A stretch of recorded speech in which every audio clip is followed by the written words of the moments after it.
The plasma storms of the Badlands had been swallowing ships for decades, their churning electromagnetic fields creating sensor-dead zones where even Starfleet's best navigation systems failed. Smugglers loved them. Pirates used them. The Maquis had hidden there until the Dominion burned them out.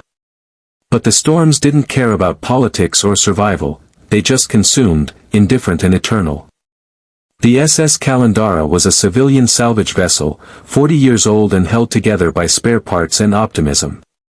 Captain Ryla Kent ran a crew of 8, mechanics, haulers, people who asked few questions and expected the same courtesy. They made their living picking through the wreckage the Badlands occasionally spat back out, selling scrap metal and intact components to stations that didn't care about provenance.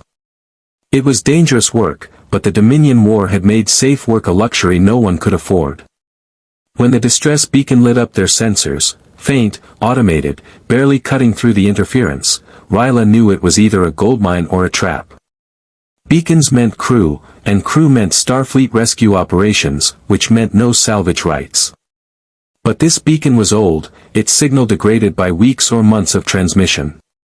Whatever ship was out there, its crew was likely long past needing rescue. Adjusting course, her pilot announced, hands dancing across the console. 2 hours at maximum impulse. Signals coming from deep in the storm wall. Ryla studied the readout. The beacon's identifier was garbled, but the frequency was recognizable, Civilian Mining Guild, Pre-Federation probably, given the outdated encryption.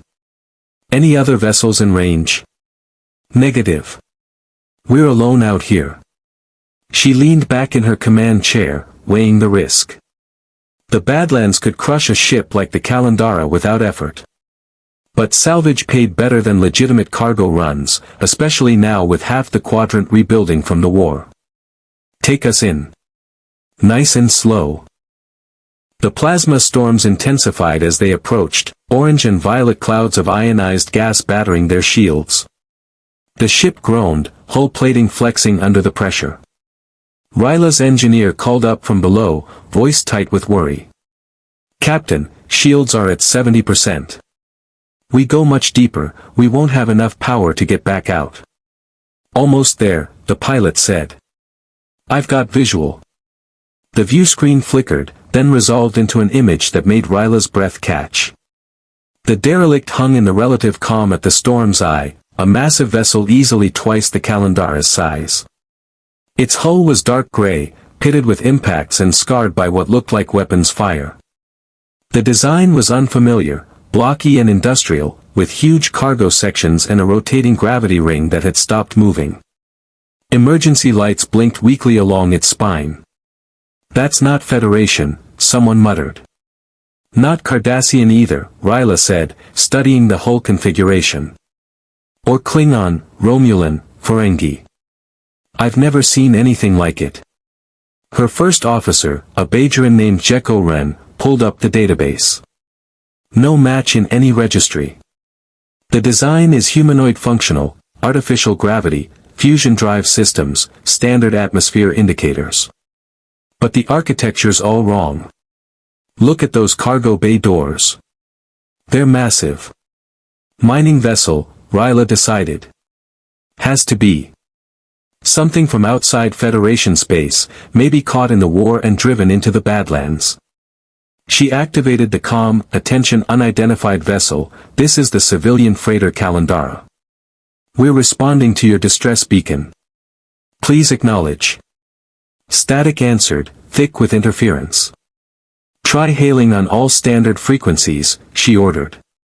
When that produced nothing but more static, she made the call. Prep and away team. Environmental suits, full kit. If there's anyone alive over there, we get them out. If there's salvage, we claim it. Jeko gave her a look. Captain, regulations say we should contact Deep Space Nine. Let Starfleet handle this. Starfleet's busy fighting a war, Ryla countered. By the time they send a runabout, another salvage crew might find this thing. We're here now. We follow procedure, rescue first, salvage second. But we're not walking away from this. She stood, checking her phaser. "I'm leading the team. You have the bridge." The transporter took forever to lock on through the interference, and when the beam finally released them, Ryla's stomach lurched with the disorientation of a partial pattern buffer failure. They materialized in a corridor that was dark except for emergency lighting, the air cold enough that frost formed on their faceplate sensors. "Atmosphere's breathable but contaminated," her engineer reported, checking his tricorder. "Elevated carbon dioxide, trace ammonia. Life support's failing." "Any life signs?" Ryla asked. "Negative. But there's something weird. I'm reading organic matter. A lot of it. Spread throughout the ship." The corridor stretched ahead, walls made of some gray alloy that wasn't duranium. Strange symbols were etched into the plating, angular, geometric patterns that hurt to look at directly. The emergency lights cast everything in red, and their boots crunched on something that might have been ice. "This way," Ryla said, following the corridor toward what her tricorder identified as the main cargo bay. "Stay alert. Watch for structural damage." They moved in silence, the only sound their breathing and the distant groaning of stressed metal. The ship felt wrong in ways Ryla couldn't articulate. Not just abandoned, violated. The walls were covered in strange matter, dark and organic looking, spreading across the surfaces like fungal growth. "Captain," one of her crew whispered, "what is that?" Ryla approached cautiously, playing her light across the substance. It was thick, almost fibrous, with a texture that reminded her of dried blood. It covered entire sections of the corridor, obscuring the original hull beneath. Her tricorder gave confused readings, biological signatures but no DNA patterns it recognized. "Unknown organic compound," she said. "Don't touch it. Mark the location for biohazard containment." They continued deeper, passing through sections where the organic matter grew thicker, until they reached the cargo bay doors. They were sealed, but the control panel beside them still had power. Ryla's engineer worked quickly, bypassing the lock with practiced ease. The doors opened with a pneumatic hiss, and the away team stepped into a space so vast it could have held the entire Kalandara.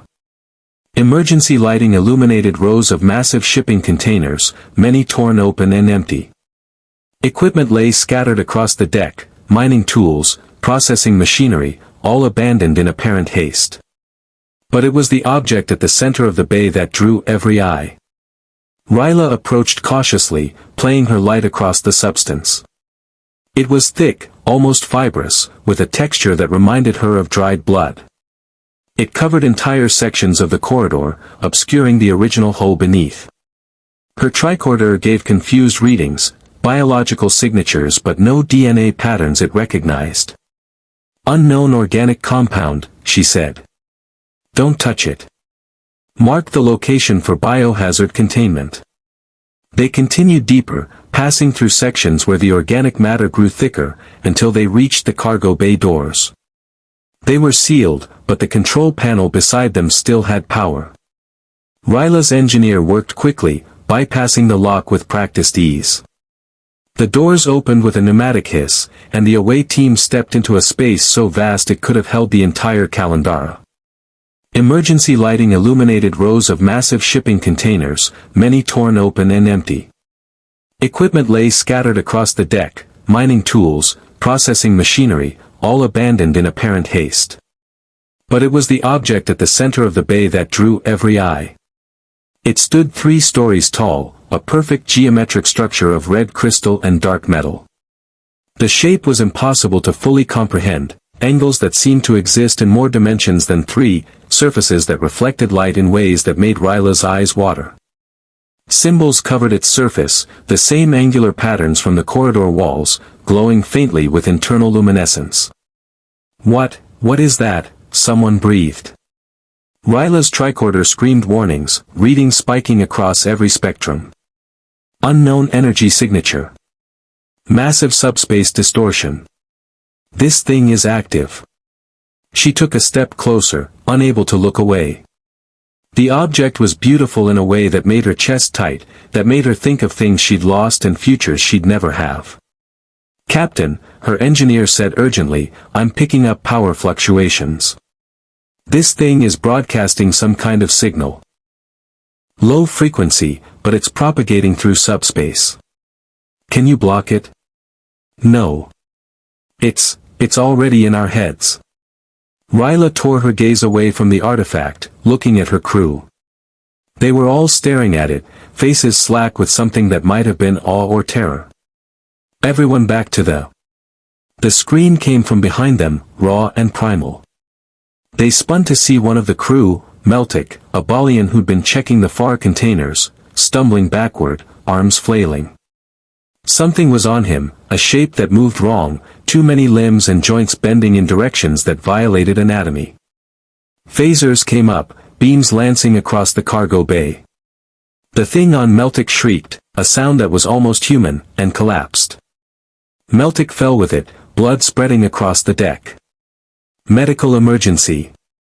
Ryla shouted, rushing forward. "Get him!" 3 more shapes emerged from the darkness between containers. No, not shapes. Bodies. Human-sized but wrong, twisted into configurations that made Ryla's mind rebel at processing what she was seeing. They moved with horrible speed, scrambling across the deck on limbs that had been arms and legs but were now something else entirely. Fire! Fire! She aimed at the nearest one, her phaser set to maximum. The beam hit center mass, burning through twisted flesh, and the thing went down. But it kept moving, kept crawling toward them even as its torso smoked. "They're not stopping," someone screamed. "Fall back. Get to the transport coordinates." Ryla grabbed Meltic under the arms, dragging him toward the exit. The Balian was still breathing, but barely, his throat torn open by whatever had attacked him. Blood ran between her fingers, hot and slick. The cargo bay erupted into chaos. More of those things, she refused to call them people, refused to acknowledge what they might have been, poured from the shadows. The away team retreated, firing wildly, hitting some and missing others. One of her crew went down, tackled by something that used to have a face. His scream cut off with horrible finality. "Kalandara, emergency transport. Now!" Ryla shouted into her comm badge. The transporter took precious seconds to lock on, seconds filled with running and screaming and the wet sounds of tearing flesh. When the beam finally caught them, Ryla counted heads. They'd lost 2. Meltic died before rematerialization completed, his last breath escaping in the transporter buffer. On the bridge, Jekko stared at her in horror.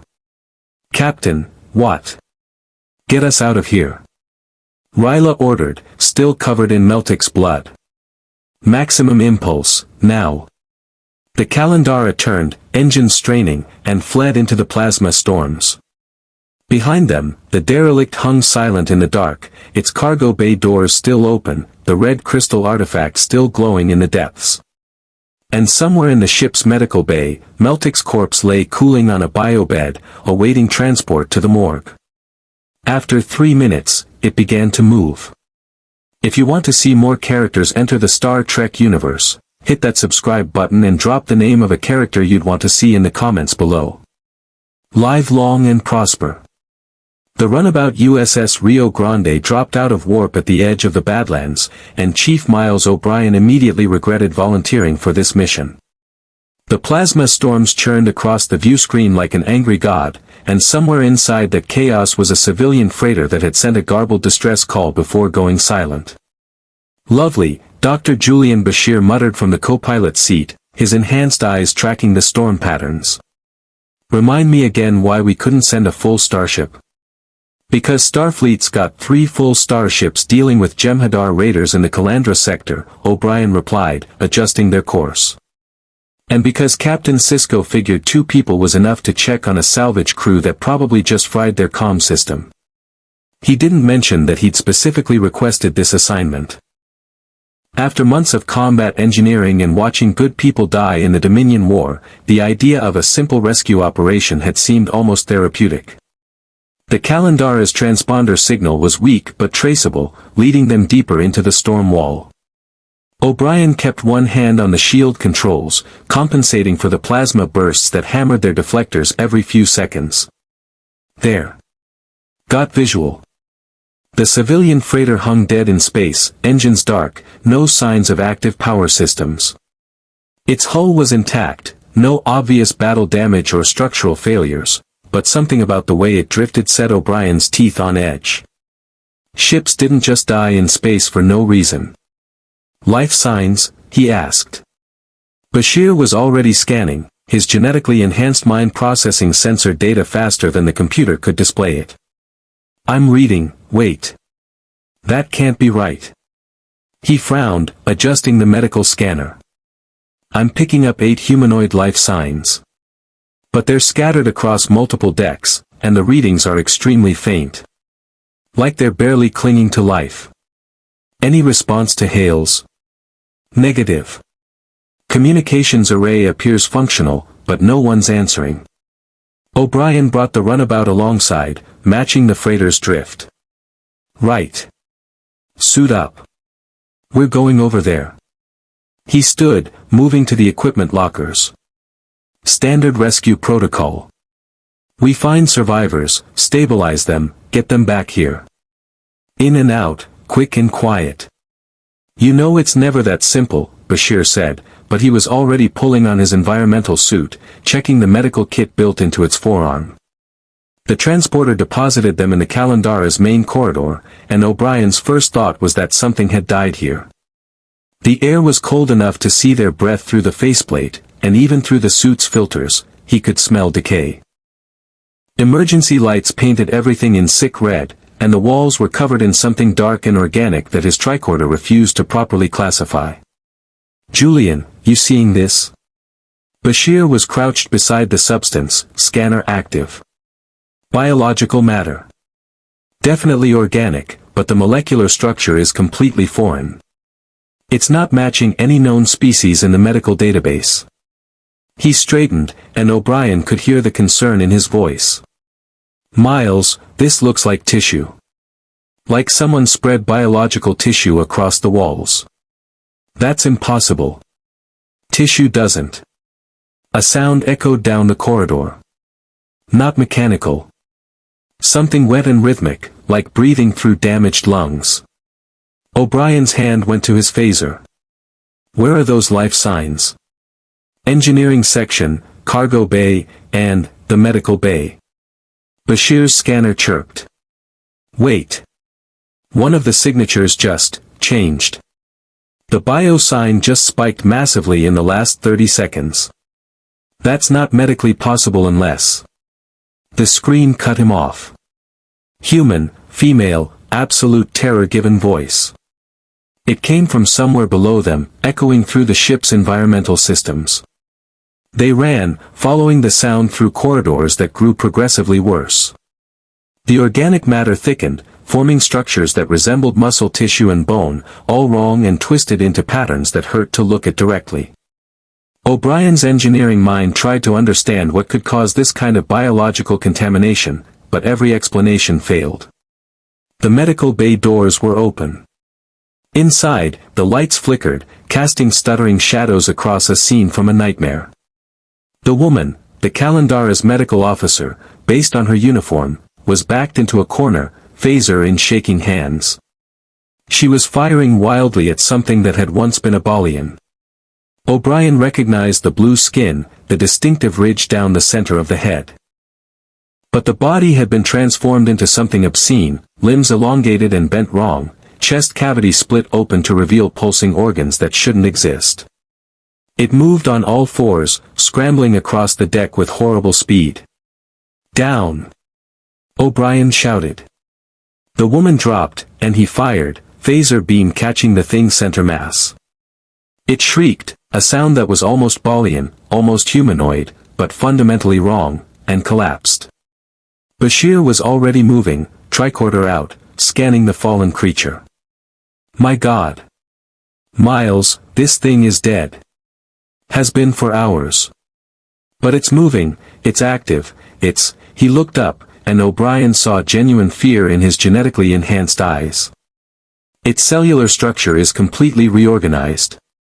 The necrotic tissue has been reanimated and transformed into something else. This isn't a disease. This is directed biological restructuring. In Federation standard, Doctor. The dead are getting up and walking. The medical officer was hyperventilating, her voice breaking. It was Meltic. He died over there. On that ship. We brought him back, put him in medical, and then he just stood up. Started changing. Killed 3 people before we could stop him. But they got up too. They all got up. O'Brien felt ice in his gut. How many dead? 5. No, 6. Maybe more. I don't know. People are hiding, or they're already, she couldn't finish. Bashir was still scanning the transformed Balian. The transformation occurs post-mortem. Death triggers a cellular cascade that reorganizes tissue into these forms. But there's no pathogen, no virus, no bacterial agent. It's like the cells themselves are being given new instructions. He stood, looking at O'Brien with dawning horror. We need to quarantine this ship immediately. Whatever's causing this, if it gets to DS9. The deck beneath them shuddered. Not an explosion. Something moving through the ship structure, something large. Engineering, the medical officer whispered. They were all in engineering when it started. 7 people. All transformed. O'Brien made the call. We're evacuating whoever's left alive and sealing this ship. Julian, start scanning for survivors. I'll set the containment field. He tapped his comm badge. Rio Grande, prepare for emergency transport. Multiple casualties, extreme biohazard protocols. They moved quickly through the ship, finding 2 more survivors, a human engineer and a Trill pilot, both barricaded in separate sections, both with the same story. The dead had risen. Transformation took minutes. The things they became were strong, fast, and coordinated in ways that suggested intelligence. O'Brien was setting the containment field emitters in the main corridor when he heard it, the sound of multiple bodies moving in unison, scraping along the walls and deck. He turned, and his brain refused to process what he was seeing. There were 7 of them, moving as a pack. Some were barely transformed, still recognizable as crew. Others had mutated beyond recognition, limbs fused into bladed appendages, torsos split open to reveal weaponized biology. They moved with purpose, coordinating their approach, cutting off escape routes. Julian. We need to go, now. Bashir grabbed the last survivor, slapping his comm badge. 5 to beam directly to quarantine. Emergency transport. The beam caught them as the first creature lunged, its bladed arm missing O'Brien's head by centimeters. They materialized in the runabout's aft section, now sealed behind emergency force fields. O'Brien was already moving to the cockpit, firing engines.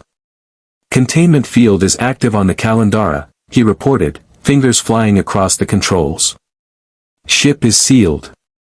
Nothing gets in or out without authorization. Bashir was in the back, scanner pressed against the force field, studying the 3 survivors they'd rescued. Miles, I'm reading trace amounts of that organic matter in their bloodstreams. Microscopic particles. The transformation might be transmissible through fluid contact. Wonderful. That's just wonderful. O'Brien set course for Deep Space Nine, pushing the impulse engines to maximum. How long until symptoms? I don't know. I've never seen anything like this. The particles are inert right now, but if they activate, Bashir's enhanced mind was clearly working through scenarios, none of them good. We need to get them to DS9's medical facilities. Immediately. And we need to warn the station that we're bringing a potential biohazard. O'Brien opened a channel. Deep Space Nine, this is Rio Grande. We have a Code 14 medical emergency. Requesting priority docking and full quarantine protocols. Do not, repeat, do not allow standard transport. We're bringing something back that you need to see. Commander Sisko's voice came back, professional and controlled. Understood, Chief. Docking Bay 5 is being sealed. Medical team is standing by with biohazard gear. What are we dealing with? O'Brien looked back at the survivors huddled in the aft section, then at the sensor readout showing the Kalandara drifting in the Badlands, its hull now completely covered in that organic matter. And somewhere inside that ship, the transformed crew were moving with purpose, drawn towards something in the cargo bay that his sensors couldn't properly identify. Sir, he said carefully, I honestly don't know. But whatever it is, it makes the Borg look friendly. The runabout streaked toward DS9, leaving the Badlands behind. In the aft quarantine section, one of the survivors, the human engineer, was staring at his hands. Small dark lines were appearing beneath his skin, spreading slowly up his arms. He opened his mouth to say something, then thought better of it. The voice in his head told him to wait. To stay quiet. To make them whole.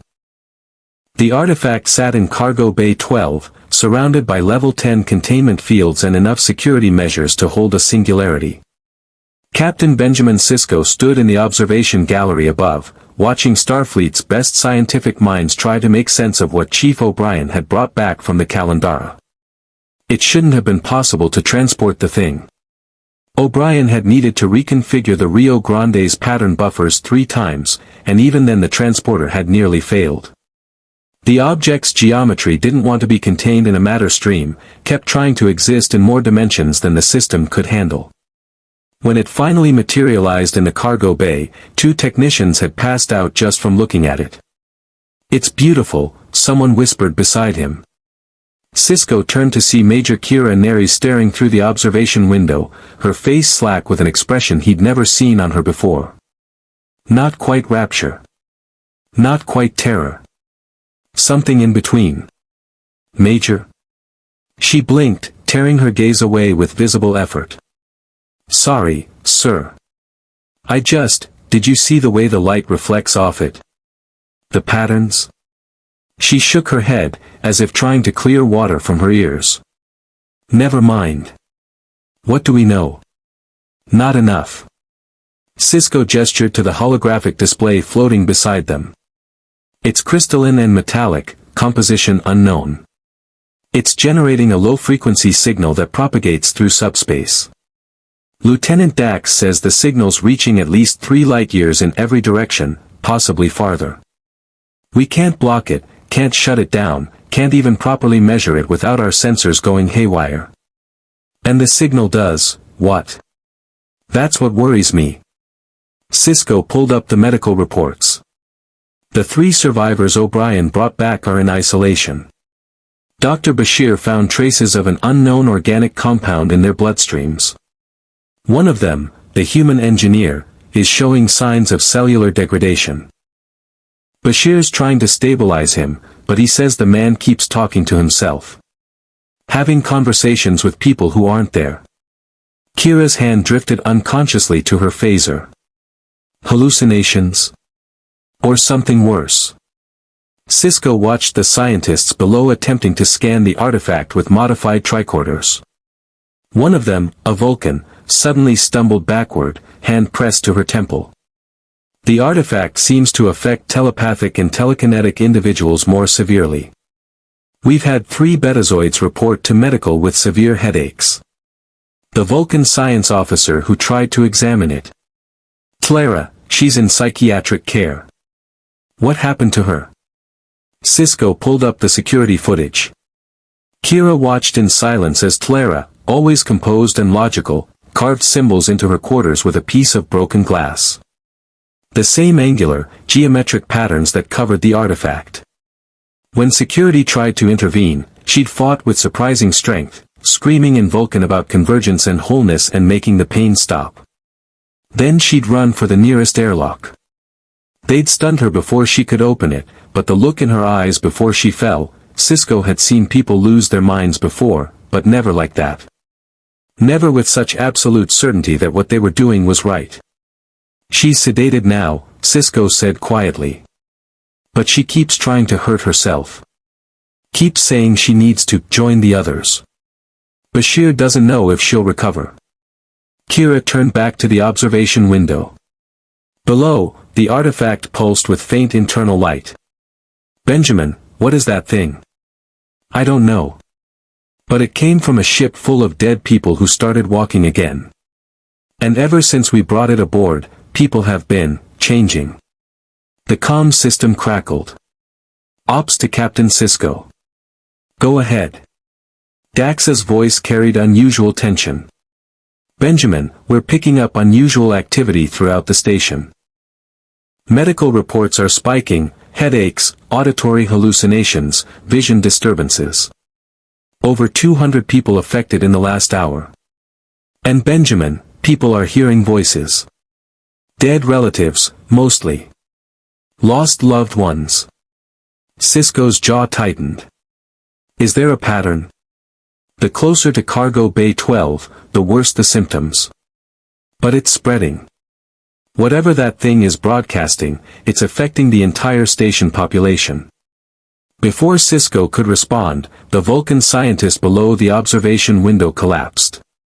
Her colleagues rushed to help, but she pushed them away with surprising violence, then ran directly at the containment field surrounding the artifact. The field held, but she pressed against it, hands splayed, face twisted into an expression no Vulcan should ever wear. Make us whole, she was saying, over and over. Make us whole. Make us whole. Security arrived, stunning her. As they carried her out, Sisko saw the same dark lines beneath her skin that the human engineer had displayed. Spreading. Growing. Seal cargo bay 12, he ordered. Maximum containment. No one in or out without my authorization. He turned to Kira. Get Odo down here. I want security doubled on every. The lights flickered. For just a moment, the entire station's power grid wavered. When it stabilized, alarms were screaming from a dozen locations. Sisko to Ops. Report. We just had simultaneous power failures in habitation rings 2 and 5, Dax said, and now she sounded genuinely worried. Cause unknown. Emergency force fields are compensating, but Benjamin, I'm reading multiple casualty alerts. Falls, mostly.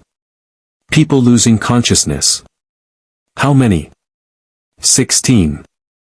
No, 23. Benjamin, it's accelerating. Sisko was already moving, Kira beside him. They took the turbolift to Ops, where organized chaos reigned. Every console was staffed, officers calling out reports, tracking spreading incidents across the station's 27,000 inhabitants. Dax looked up from the science station, her spots pronounced against pale skin. The signal from the artifact just intensified. It's now reaching measurable levels in every section of the station. People with any kind of telepathic or empathic ability are being hit hardest, but it's affecting everyone to some degree. Can we move it off the station? Not without risking whatever containment we have. Benjamin, I don't think this is random. The signal has structure. It's like a message. Or an instruction set. Instructing people to do what? Before Dax could answer, Odo's voice came over the comm, unusually urgent. Captain, we have a situation in the infirmary. You need to get down here. Now. Sisko and Kira ran, taking the emergency ladders when the turbolift proved too slow. The infirmary was in lockdown, security force fields active, and Odo stood outside with a half-dozen deputies, all with phasers drawn. What happened? Sisko demanded. The human engineer from the Kalandara, Odo said grimly. He died 3 minutes ago. Cardiac arrest. Dr. Bashir tried to revive him, but the cellular damage was too extensive. The changeling's usually impassive face showed something that might have been unease. "Captain, the body is still moving." Through the observation window, Sisko could see the infirmary's isolation ward. Bashir stood behind a force field, medical tricorder raised, face set in professional concentration that didn't quite hide his horror. On the bio bed, the engineer's corpse was convulsing, bones cracking audibly as limbs bent in wrong directions. The dark lines beneath his skin had spread everywhere, pulsing with something that might have been false life. "Julian, what's happening?" Sisko called through the comm. "Postmortem cellular reorganization," Bashir replied, voice steady despite what he was witnessing. "His immune system shut down 3 hours ago, but something in those particles we detected is activating now that brain death has occurred. The necrotic tissue is being reconstructed. Bones are lengthening, muscle structure is being reorganized, additional mass is being generated through what appears to be rapid cellular mitosis. Captain, this shouldn't be biologically possible, but I'm watching it happen." The corpse sat up. Its eyes were wrong, clouded and lifeless, but focused with terrible intent. The jaw unhinged with a wet crack, opening far wider than human anatomy allowed.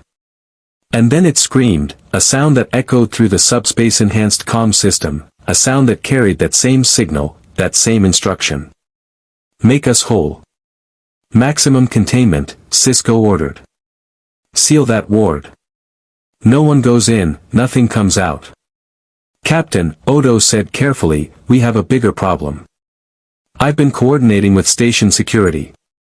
In the last 10 minutes, we've had 17 deaths across the station. Suicides, mostly. People throwing themselves off railings, opening airlocks, taking poison from medical supplies. All of them were experiencing those hallucinations. And Captain, the bodies aren't staying dead." Sisko felt the weight of command settle like ice in his chest. "How many transformed?" "We contained 12 before they could hurt anyone. But 5 are unaccounted for. They went into the maintenance tunnels, and we lost them in the sensor interference the artifact is generating." In the isolation ward, the thing that had been the engineer was now fully transformed. It stood on legs that bent backward at the knee, arms elongated into blade-like appendages. It studied the force field with intelligence that was distinctly inhuman, testing it methodically, learning. "It's looking for weaknesses," Bashir said quietly. "Captain, whatever these things are, they're not mindless. They're coordinated. Intelligent. And they're multiplying." Sisko stared at the creature, then at the station status display showing spreading incidents, then at the cargo bay feeds where the artifact pulsed with increasing intensity. He thought of Jennifer, his dead wife, and realized with cold clarity that he hadn't heard her voice in years.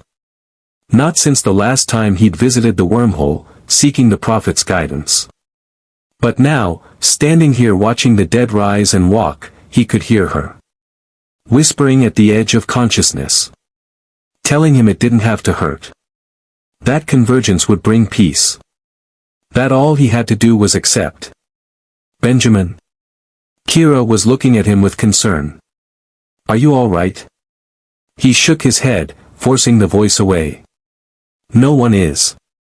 Not anymore."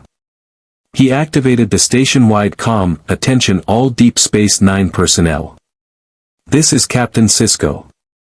We are implementing Code 7 lockdown procedures effective immediately. All personnel are to report to their quarters and remain there until further notice. Anyone experiencing hallucinations or unusual symptoms is to contact medical immediately. This is not a drill." He closed the channel, then turned to his senior staff. "We need to understand what that artifact is and what it wants. Because it's not going to stop. And if we can't contain this..." He didn't finish the sentence. He didn't need to. They all understood.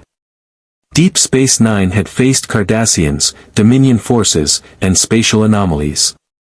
But this was different. This was something that turned their own dead against them, that whispered in the dark spaces of their minds, that promised peace through transformation. And somewhere in Cargo Bay 12, the artifact pulsed again, its signal reaching farther, touching more minds, planting seeds that would bloom in death.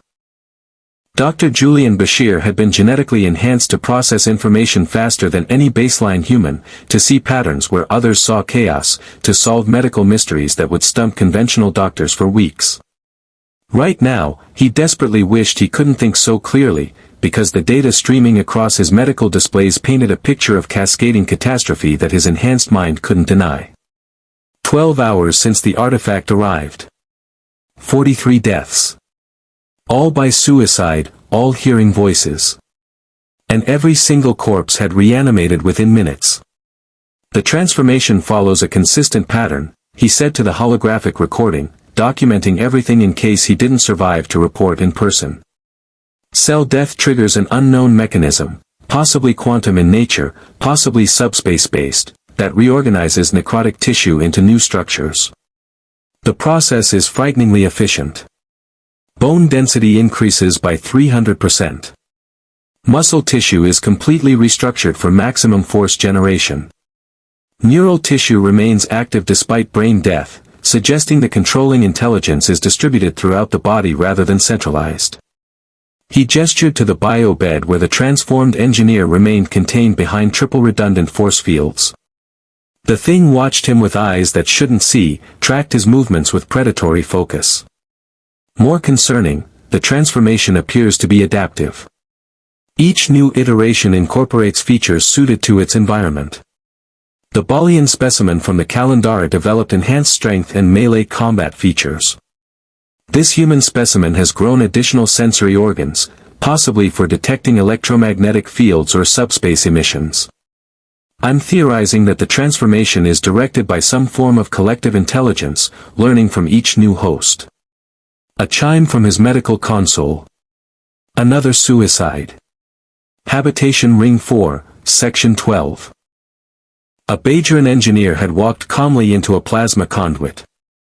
Bashir closed his eyes, counting to 5, then opened them and continued working. 44 deaths. The door to the infirmary opened, admitting Chief O'Brien. The engineer looked haggard, his uniform rumpled, hands trembling slightly from too much ractigino and too little sleep. Julian. Need you to look at something. I'm rather busy trying to prevent the apocalypse, Miles. Yeah, well, the apocalypse just got worse. O'Brien pulled up a schematic on the medical display. I've been analyzing the station's power consumption patterns. That artifact in Cargo Bay 12 is drawing energy. A lot of it. Not from our power grid, it's tapping directly into the station's fusion reactors through some kind of subspace field effect I've never seen before. Bashir studied the readings, his enhanced mind immediately extrapolating the implications. It's feeding. Using our power systems to amplify its signal. That's what I thought. So I started running projections. At current rate of increase, the artifact will be broadcasting at levels detectable across 3 sectors within 72 hours. And Julian, O'Brien's voice dropped. I checked the engineering logs from the Kalandara. Their fusion reactor was operating at maximum output when we found them. No load justification. The artifact was draining it completely. What happened when the reactor failed? Based on the timestamp data, the ship went dead approximately 6 hours before we arrived. The artifact kept broadcasting anyway. It doesn't need our power, it's just using it to accelerate whatever it's trying to accomplish. Before Bashir could respond, screaming erupted from the corridor outside. Not the sound of fear, the sound of pain and surprise. He grabbed his medical kit and ran, O'Brien close behind. The corridor was chaos. A plasma conduit had exploded, scorching the walls black. And standing in the center of the destruction was Ensign Thompson, a human technician Bashir had treated for radiation burns just last week. Thompson was smiling, his hands still smoking from where he deliberately overloaded the power junction. It spoke to me, Thompson said calmly, even as security closed in. Told me what to do. Showed me how to help. We're all going to be whole, Doctor. All of us. Together. Then he pulled out a phaser, no one saw where he'd hidden it, set it to maximum, and fired directly into his own chest. The beam punched through his sternum, cauterized his heart instantly. He was dead before he hit the deck. Bashir moved automatically, medical scanner out, already knowing it was futile. The man was gone. "Get him to the morgue," he started to say, then stopped. "No. Belay that. Get him to isolation containment. Now. Before." Thompson's eyes snapped open. Milky white, unfocused, but aware. "Everyone back." O'Brien shouted, raising his phaser. But he didn't fire. Couldn't. It was still Thompson's face, still recognizable, even as the body began to convulse. The transformation was faster this time. Bones cracked and reformed in seconds. The chest wound sealed itself with new tissue that looked more like carapace than skin. Limbs elongated, fingers fusing into blade-like appendages. And through it all, Thompson smiled, his jaw unhinging to release that terrible screaming sound. Bashir fired first, phaser set to heavy stun. The beam hit center mass and the thing stumbled, but kept moving. O'Brien fired next, then security, beams converging from multiple angles. Finally, it collapsed.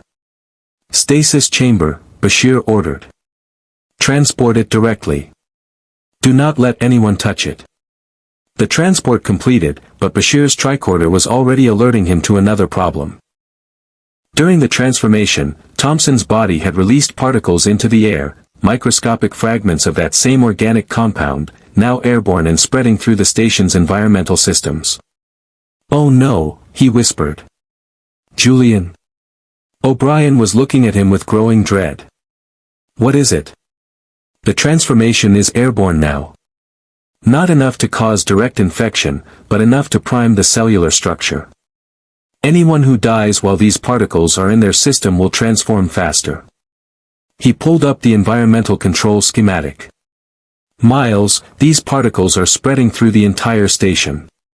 We're all breathing them in right now. How long until? Until we're all carriers. Hours. Maybe less." Bashir's genetically enhanced mind was already running through containment protocols, medical countermeasures, quarantine procedures. All of them inadequate. We can't filter them out without shutting down life support completely. And even if we could, the artifact is still broadcasting. Still influencing people. Still driving them to suicide. O'Brien's combadge chirped. "Ops to Chief O'Brien. We have a situation in the plasma relay junction, level 14. Someone's deliberately overloading the conduits. On my way." O'Brien looked at Bashir. "Can you stop this?" "I don't know. I don't even understand what this is." Bashir gestured helplessly at his medical displays, at the data that made no biological sense. "These things shouldn't exist, Miles. They violate every principle of cellular biology, thermodynamics, even basic physics. The mass increase alone requires energy input that," he stopped, a terrible thought forming. "Unless. Unless what?" "Unless they're drawing energy from the same source as the artifact. Subspace fields. Zero-point energy extraction. That would explain the impossibility of it." Bashir pulled up the sensor logs from the cargo bay. "The artifact generates a massive subspace distortion. What if the transformed bodies are tapping into that same field? Using it to fuel their existence? You're saying they're subspace-powered zombies?" "In crude terms, yes. Which means as long as that artifact is active and broadcasting, they'll keep functioning. Keep spreading. Keep killing." Bashir met O'Brien's eyes. "We have to destroy it. Captain's orders are to study it, find a way to." "There is no way. Don't you understand? This thing is designed to do exactly what it's doing. It broadcasts a signal that drives people to suicide.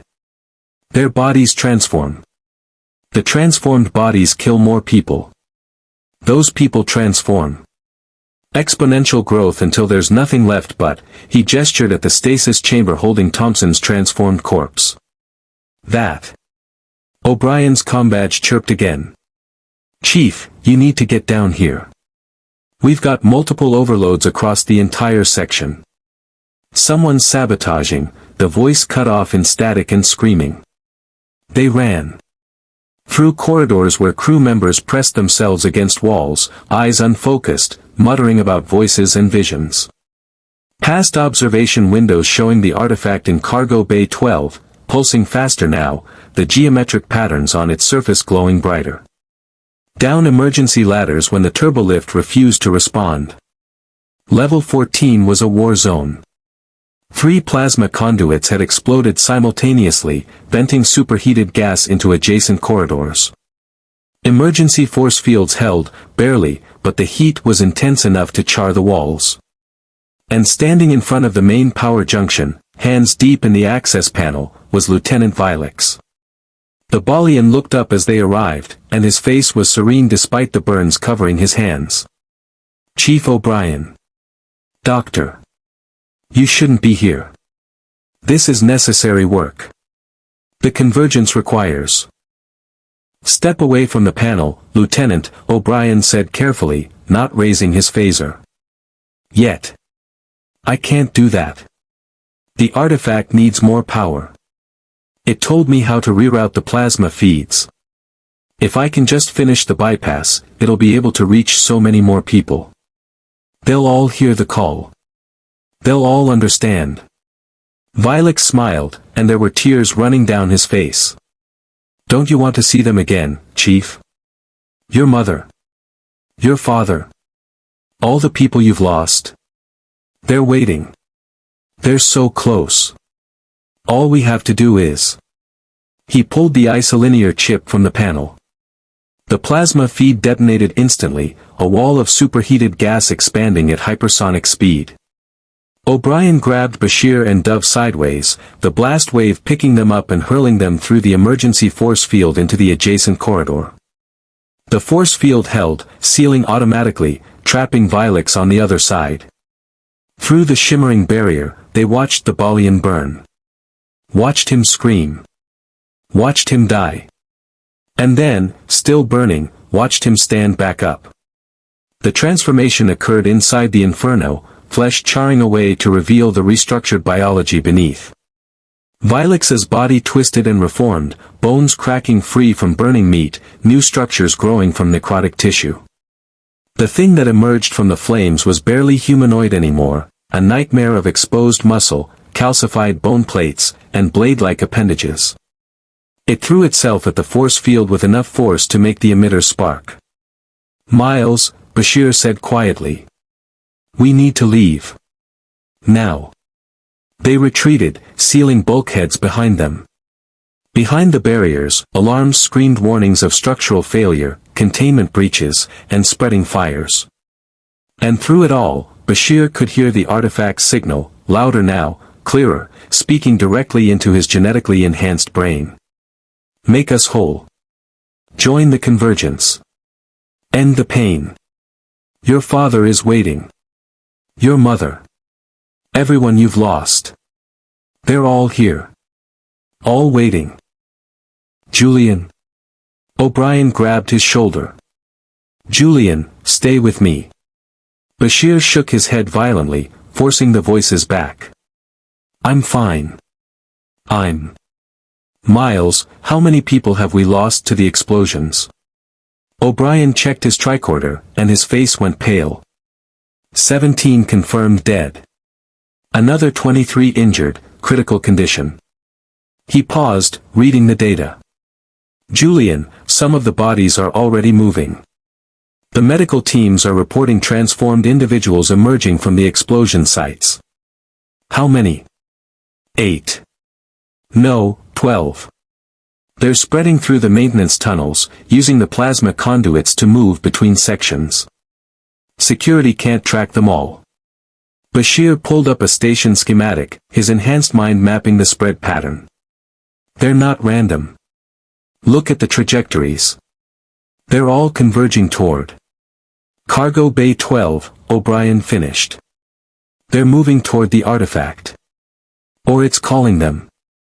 Building an army. Bashir zoomed in on the cargo bay feeds.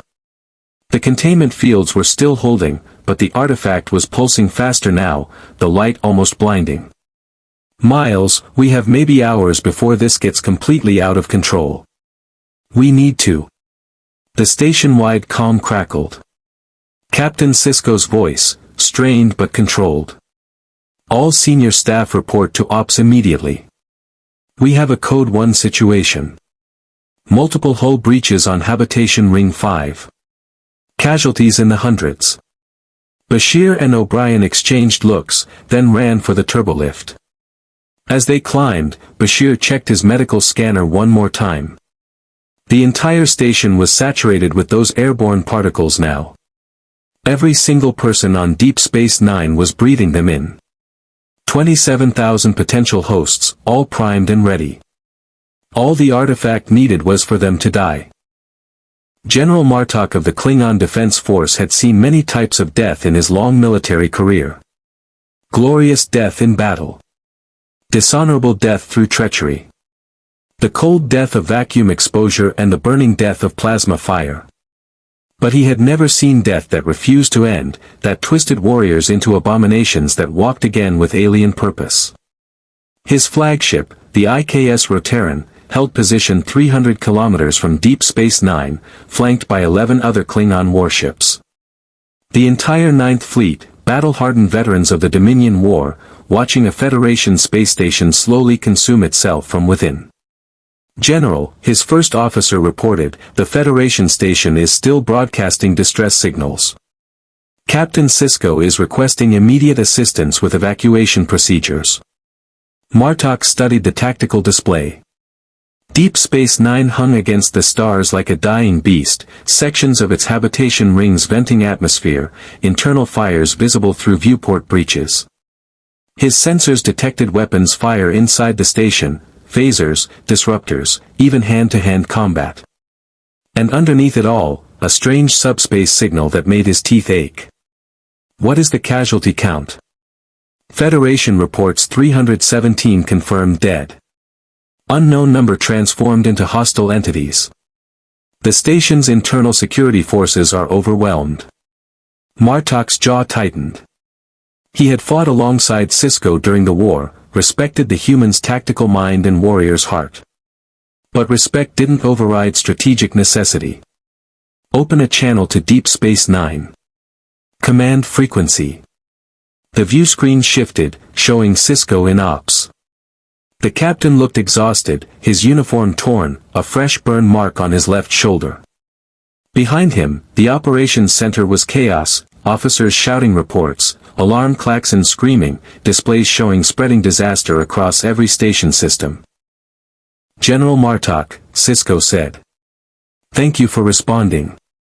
We need immediate assistance with Captain Sisko. Martok's voice was formal, carefully controlled.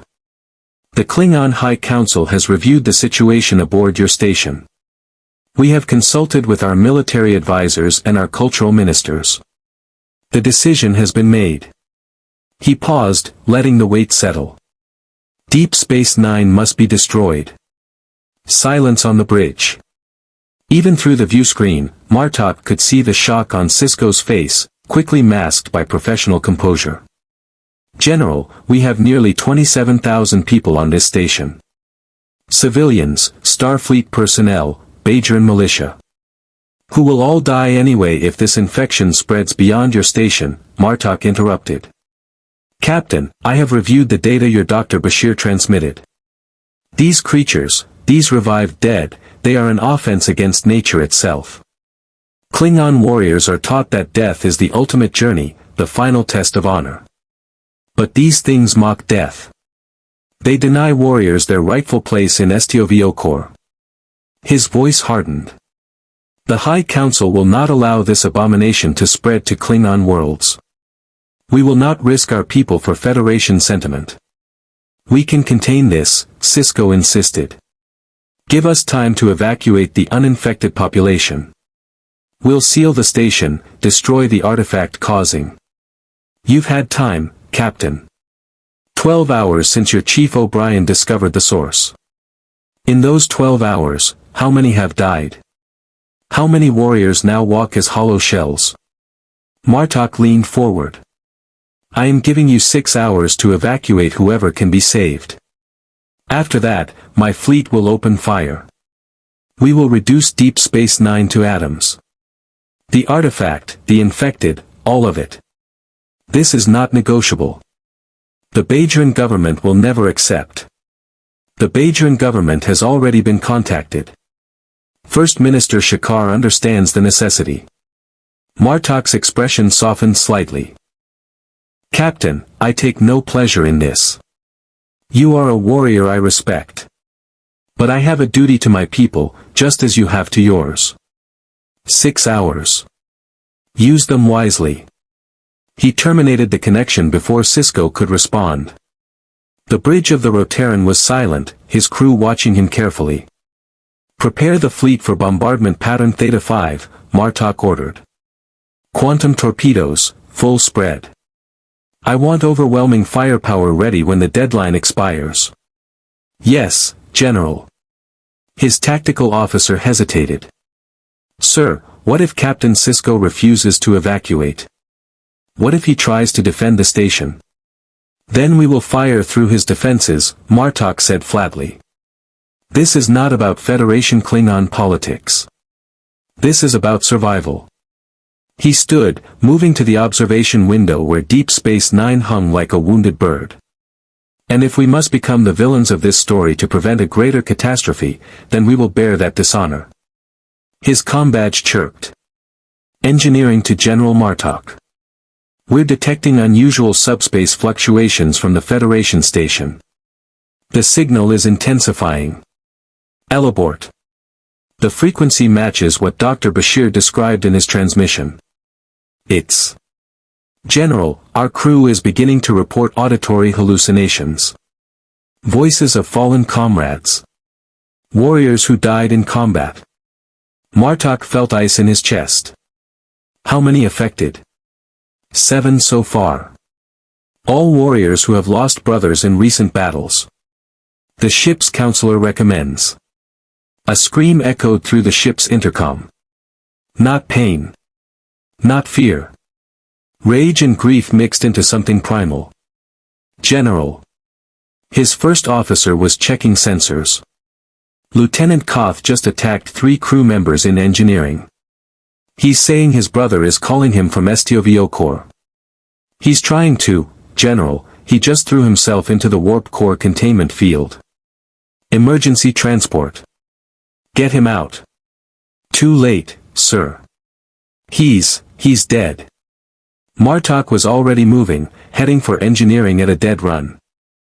His honor guard followed, disruptors drawn. They descended 3 decks in seconds, emerging into engineering to find chaos. Lieutenant Koth's body lay on the deck, burned beyond recognition from the containment field's radiation. 3 other warriors stood nearby, weapons ready, watching the corpse with expressions caught between grief and horror. Koth had been popular, a veteran of the Dominion War, a warrior who'd lost his brother during the battle for Cardassia Prime. Get medical down here, Martok ordered. Prepare to transport the body to. Koth moved. It was subtle at first, a twitch of the fingers, a shift of the chest. Then the burns began to heal, tissue restructuring itself with impossible speed. Bones cracked, reforming into new configurations. The body convulsed, limbs bending wrong, spine arching backward until vertebrae snapped free. By Collis, someone whispered. The thing that rose from Koth's corpse was a nightmare wearing Klingon flesh. The warrior's distinctive forehead ridges had split open, revealing bone plates underneath. Arms had elongated, hands fusing into blade-like weapons. The eyes were milky white, but focused with terrible intelligence. It opened its mouth, Koth's mouth, and screamed with a voice that carried harmonics no Klingon throat could produce. The sound echoed through engineering, and Martok felt it in his bones, felt it trying to burrow into his mind with promises of glory and reunion with fallen brothers. "Fire!" he roared. Disruptor beams lanced across engineering, striking the transformed Koth from multiple angles. The thing stumbled, burned, but didn't fall. Instead, it charged, moving with speed that shouldn't be possible for something so large. It covered 10 meters in seconds, crashed into the nearest warrior, and began tearing him apart with those blade hands. More disruptor fire. This time, concentrated, sustained. The transformed Koth's body came apart under the barrage, limbs severed, torso burned through. Finally, it collapsed. But the warrior it had killed was already convulsing. Already transforming. SEAL engineering. Martok commanded. Emergency force field, maximum strength. No one enters or leaves. The force field snapped into place, trapping the transformed corpse and the dying warrior on the other side. Martok and his remaining crew retreated to the corridor, watching through the transparent barrier as the second transformation completed. Two abominations now, both moving with coordinated purpose, both throwing themselves at the force field with increasing violence. "General," his first officer said quietly, "we have a containment breach. The infection has reached the fleet." Martok pulled up his tactical display, and his blood ran cold. Across the Ninth Fleet, similar incidents were being reported. Warriors hearing voices. Suicide attempts. Transformations. The subspace signal from Deep Space Nine was affecting every ship in range, turning grief and warrior culture against them. A Klingon's greatest honor was to die in battle. To be remembered. To join brothers in STOVO. But this perverted that honor, turned it into a weapon. "Contact all fleet vessels," Martok ordered, his voice carrying the weight of command that had seen him through 100 battles. Immediate quarantine protocols. Anyone showing symptoms is to be isolated. Anyone who dies is to be spaced immediately, no funeral rites, no ceremony. We cannot allow the transformations to spread. "General, that violates." "I know what it violates." Martok's roar silenced the bridge. "I know we are denying our brothers their honored passage to STOVO. I know we are committing acts that will stain our houses for generations. But if we do not act, there will be no houses left to stain.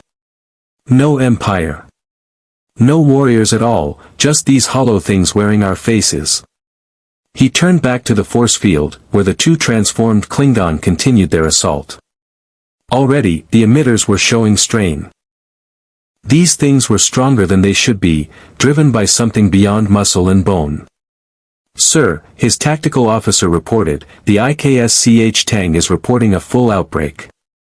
17 transformed individuals have overrun their engineering section. The captain is requesting permission to abandon ship." "Denied. Tell Captain Kvada to seal all decks, vent the affected sections to space, and sterilize with plasma fire. If he cannot contain the outbreak, he is to scuttle his vessel rather than let it become a breeding ground for these abominations." The words tasted like ash, but Martok spoke them anyway. This was command. This was duty. This was the price of protecting his people from something worse than death. Another report. The IKS Ningtao had lost containment. 23 transformed warriors now controlled 3 decks. The captain had made the choice to self-destruct rather than allow his ship to become compromised. Martok watched through the viewscreen as the Ningtao exploded, a brief sun against the void, taking 300 warriors with it. Warriors who would never reach STOVO core because their captain had denied them even the dignity of death. "How long until our 6-hour deadline expires?" he asked quietly. 4 hours, 18 minutes. 4 hours. In that time, how many more would die? How many more ships would fall? How many warriors would be forced to kill their own brothers, burn their own dead, violate every principle of Klingon honor just to survive?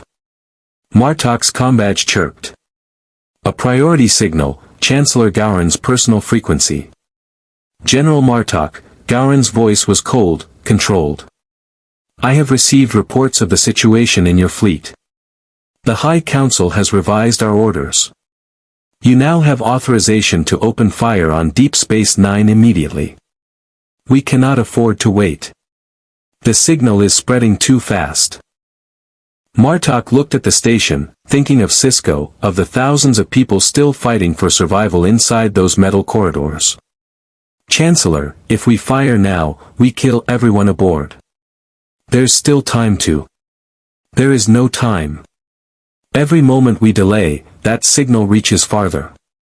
Already, we have reports from Klingon colonies within 3 light-years experiencing the same symptoms. Warriors hearing voices. Suicides increasing. If we wait, General, this infection could reach QNOS itself. Would you risk the homeworld for Federation sympathy? No, Chancellor. Then you have your orders. Fire. Martok closed the channel. He stood at the observation window, looking at Deep Space Nine with all its lights and life and desperate struggle. He thought about honor and duty and the impossible choices war demanded. He thought about his own brother, killed during the Dominion War, and the voice he'd heard in his quarters 3 hours ago promising reunion. Tactical, he said, his voice carrying no emotion at all. Target Deep Space Nine. All vessels, quantum torpedoes. Prepare to fire on my command. Sir, his first officer protested, the evacuation hasn't. I know. Martok's hand gripped the armrest hard enough to dent metal. But if we wait, we all die. The station. The fleet. The Empire. Everything. He took a breath. Captain Sisko is a warrior. He will understand. He raised his hand, ready to give the order that would kill thousands and possibly save millions. And then the sensors screamed a new warning. General. Borg cube, dropping out of transwarp. Bearing directly for Deep Space Nine. Captain Benjamin Sisko stood in the center of ops, surrounded by chaos, and felt the weight of impossible choices crushing down on him. Martok's deadline. The spreading infection. The voices in his head getting louder with each passing minute. And now, through the observation windows, he could see the massive shape of a Borg cube materializing from transwarp, its geometric perfection a dark mirror to the artifact destroying his station. Shields up, he ordered, his voice cutting through the cacophony. Red alert. All weapons online. Captain, Dax reported from Tactical, her usual calm fractured by exhaustion, the cube is hailing us. They're requesting permission to dock. The Borg don't request anything. I know. But that's what they're doing. Audio only. Sisko nodded, and the mechanical voice of the collective filled ops, but it sounded wrong, fragmented, uncertain in ways the Borg never were. Federation vessel Deep Space Nine. We are the Borg. We have detected an anomaly aboard your station. A phenomenon that resists assimilation. We request, the voice stuttered, multiple tones overlapping. Assistance. The collective requires assistance. The bridge fell silent. In his years of Starfleet service, Sisko had never heard the Borg ask for help. What kind of assistance? He asked carefully. You possess an artifact of unknown origin. Its signal is interfering with collective function. Drones are exhibiting erratic behavior. Individuality is emerging. The hive mind is fragmenting. We cannot adapt. We cannot assimilate. We require your cooperation to neutralize this threat to the collective. Kira leaned close to Sisko. Benjamin, this has to be a trap. Maybe. Or maybe they're just as terrified as we are. He thought for exactly 3 seconds, weighing options that were all terrible. Borg vessel, this is Captain Sisko. We're experiencing a catastrophic outbreak caused by that same artifact. Our containment has failed. If you approach this station, you risk contamination. We have analyzed your medical data. The contamination affects biological systems. We will adapt. You don't understand. This isn't like anything you've encountered. It doesn't just kill, it transforms the dead into hostile entities. It spreads through death itself. A pause. When the Borg spoke again, the voice carried something that might have been urgency. We are aware. 3 Borg vessels investigated the signal source 17 hours ago. All 3 ships are now compromised. Drones have been transformed. The collective cannot reintegrate them. They are attacking other Borg vessels, spreading corruption through assimilation. We have lost contact with 6 cubes. The infection is spreading through our network. Sisko felt his blood run cold. The Borg, with their ability to adapt to any threat, were losing to this thing. How many drones have you lost? 47,312 drones are unresponsive to collective control. The number increases exponentially. We estimate total collective collapse within 96 hours if the signal source is not neutralized. Dax pulled up sensor data on the cube. Benjamin, I'm reading massive internal power fluctuations. They're telling the truth, the cube is barely holding together. And I'm detecting, my God, I'm detecting weapons fire inside the vessel. The drones are fighting each other. Before Sisko could respond, his combadge chirped.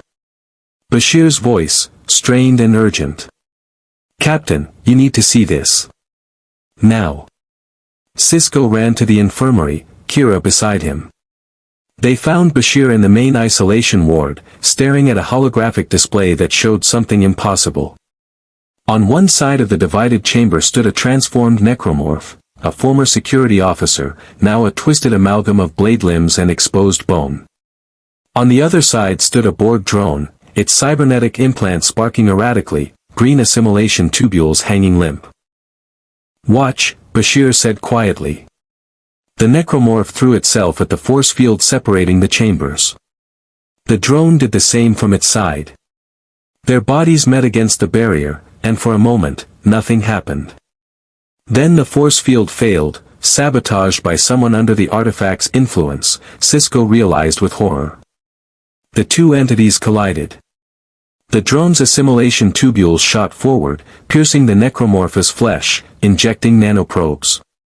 The standard Borg assimilation process should have taken minutes. Instead, the necromorph's tissue began to necrotize faster, spreading across the drone's cybernetic components like a virus. The nanoprobes tried to adapt, tried to transform the dead tissue into Borg technology. The result was nightmare made real. The 2 entities fused, becoming something that was neither Borg nor necromorph but a horrific synthesis of both. Cybernetic implants grew organically from necrotic flesh. Borg technology sprouted blade-like appendages. The thing's eyes glowed with Borg green, but the intelligence behind them was the artifact's alien purpose. It turned toward the observation window. Opened its mouth, human jaw, Borg vocal processor, necromorph scream, and spoke in a voice that was all 3. We are one. We are whole. Resistance is convergence. You will be assimilated into perfection. The thing punched through the observation window with strength that shattered transparent aluminum. Alarms screamed. Bashir grabbed Sisko, pulling him back as the hybrid entity climbed through, moving with horrifying coordination. Security arrived, firing phasers and disruptors. The beams hit the creature, but its Borg shielding adapted while its necromorph biology regenerated damage. It was evolving in real time, learning from every attack. Seal this section. Sisko ordered. Emergency transport to containment. The transport beam caught the hybrid, but not before it killed 2 security officers. Their bodies hit the deck, already beginning to convulse.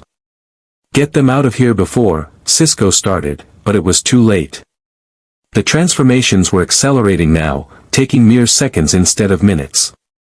The 2 security officers rose as something new, bodies covered in geometric patterns that matched the artifact, muscles restructured for maximum efficiency, and underneath their flesh, the faint glow of Borg nanoprobes spreading the infection at microscopic levels. They're adapting, Bashir said, his enhanced mind processing the horror faster than anyone else. The necromorph infection is using Borg assimilation technology to spread faster. And the Borg adaptation is making the necromorph stronger, more resilient. Benjamin, these two threats are merging into something worse than either one alone. Sisko's comm badge erupted with multiple emergency calls. Reports of Borg signatures materializing throughout the station, not transport, but drones that had been dormant, hidden in maintenance areas, awakening now that the cube had arrived. Reports of those drones encountering transformed crew members. Reports of hybrid entities emerging from every contact point, spreading through corridors faster than security could respond. Ops to Captain Sisko. The Borg cube is requesting permission to beam a delegation aboard. They say they have a solution. Sisko ran back to Ops, Bashir and Kira behind him. What kind of solution? The Borg voice returned, still fragmented, still wrong. The artifact generates a subspace field that interferes with our hive mind. But we have detected a frequency that could disrupt its signal. Implementation requires direct access to the artifact. We will provide the technology. You will provide the access. And then what? You assimilate the artifact and everyone on this station? Negative. The artifact cannot be assimilated. It resists integration into the collective. But it can be destroyed. We will help you destroy it. This is not negotiation. This is survival. Your survival. Our survival. All biological and technological life in this sector. Dax was running calculations. Benjamin, the cube is right. If the necromorph infection spreads through the Borg collective, it could reach hundreds of systems within days. Millions of drones, all transformed into those hybrid entities. It would make the Dominion War look like a border skirmish. And if we let the Borg aboard, they might decide to assimilate us anyway once the crisis is over. Maybe. But if we don't, we're dead in hours regardless. Sisko thought of Jennifer's voice, still whispering at the edge of his consciousness. Thought of the prophet's silence when he begged for guidance. Thought of Jake, evacuated to Bajorans 3 hours ago, hopefully safe from whatever was about to happen. Borg vessel, this is Captain Sisko. You have permission to send a delegation. 2 drones, unarmed, accompanied by my security team at all times. Any deviation from agreed protocols and we will terminate your drones and fire on your cube. Understood? Understood. We are transporting drones now. 2 columns of light materialized in Ops. The Borg drones that emerged were different from any Sisko had seen. Their cybernetic implants sparked erratically. Their movements were jerky, uncoordinated. And their faces, still partially human beneath the technology, showed something that might have been fear. We are 7 of 9, tertiary adjunct of Unimatrix 01, the first drone said, but the voice was uncertain. We are. I am, she stopped, shook her head as if trying to clear it. The collective is fragmenting. Individual consciousness is emerging. We do not know how long we can maintain cohesion. The second drone stepped forward. I am 3 of 12. The artifact signal is affecting Borg neural processors. Dead drones are reanimating with hostile intent. The collective has never encountered true death before. We do not know how to process it. How to prevent it. How to survive it. Bashir stepped forward, medical scanner active. Your Borg implants are failing. The artifact signal is disrupting the subspace frequencies you use for communication. You're being cut off from the hive mind. Yes, 7 of 9 said, and there was something like panic in her voice. We have lived as one voice among thousands. Now we hear only our own thoughts. It is disturbing. An explosion rocked the station. Sisko grabbed a console for stability. Report. Habitation Ring 3, Section 15, Dax called out. Major hull breach. Casualties. Benjamin, we just lost 200 people. Something detonated the fusion reactor powering that section. Another explosion. Then another. Across the tactical display, red warning indicators bloomed like flowers of death. It's coordinated, Kira realized. The infected are targeting critical systems. They're trying to bring down the station's power grid. Why? Sisko demanded. 7 of 9 was checking her internal scanners. The artifact requires massive energy input to achieve critical mass. It has been slowly draining your fusion reactors. But that process takes time. The transformed entities are accelerating it. They are destroying your power systems to force the artifact to. She paused. Captain, the artifact is attempting to trigger an early convergence event. It will consume all biological matter within 300 kilometers to form a moon-class necromorph. Your station. My cube. All nearby vessels. All life will be converted into a single massive entity. How long do we have? Based on current energy absorption rates, 4 hours. Perhaps less. Sisko looked at the chronometer. 4 hours until Martok's deadline. 4 hours until the Klingon fleet opened fire. 4 hours until a 300-kilometer-wide monstrosity was born from the corpses of everything in orbit. He opened a station-wide channel. All hands, this is Captain Sisko. We are implementing immediate evacuation procedures. All non-essential personnel to transport stations. Priority goes to civilians and wounded. Everyone else, he paused, choosing his words carefully. Everyone else, prepare to defend this station with everything we have. Because if we fail, this infection spreads to the entire quadrant. And there won't be anyone left to remember we tried. He closed the channel, then turned to the Borg drones. Show me this technology that can destroy the artifact. And pray to whatever gods the Borg believe in that it works. The Borg do not believe in gods, Captain Sisko. Then you better start. Because we're going to need a miracle. Through the observation windows, the artifact in Cargo Bay 12 pulsed with light that was almost blinding now. And in the corridors below, thousands of transformed entities were converging toward it, drawn by some instinct deeper than thought, ready to feed it their mass and bring about the convergence. Deep Space Nine was dying. And something terrible was being born in its place. Luther Sloan materialized in Deep Space Nine's ops without authorization, without warning, and without apology. He wore a Starfleet uniform with no rank insignia, carried no visible weapons, and smiled like a man who knew secrets that would break lesser minds. Captain Sisko had his phaser aimed before the transporter beam finished resolving. How did you get through our shields? The same way Section 31 always does, Captain. We have resources. Sloan glanced around ops, taking in the chaos with professional assessment. I see you've met our Borg friends. How delightfully apocalyptic. You have 10 seconds to explain why I shouldn't throw you in the brig. Because I'm here to save your station, your crew, and quite possibly the entire Alpha Quadrant. Sloan pulled out a data isolinear chip. Section 31 has been monitoring the situation for the past 8 hours.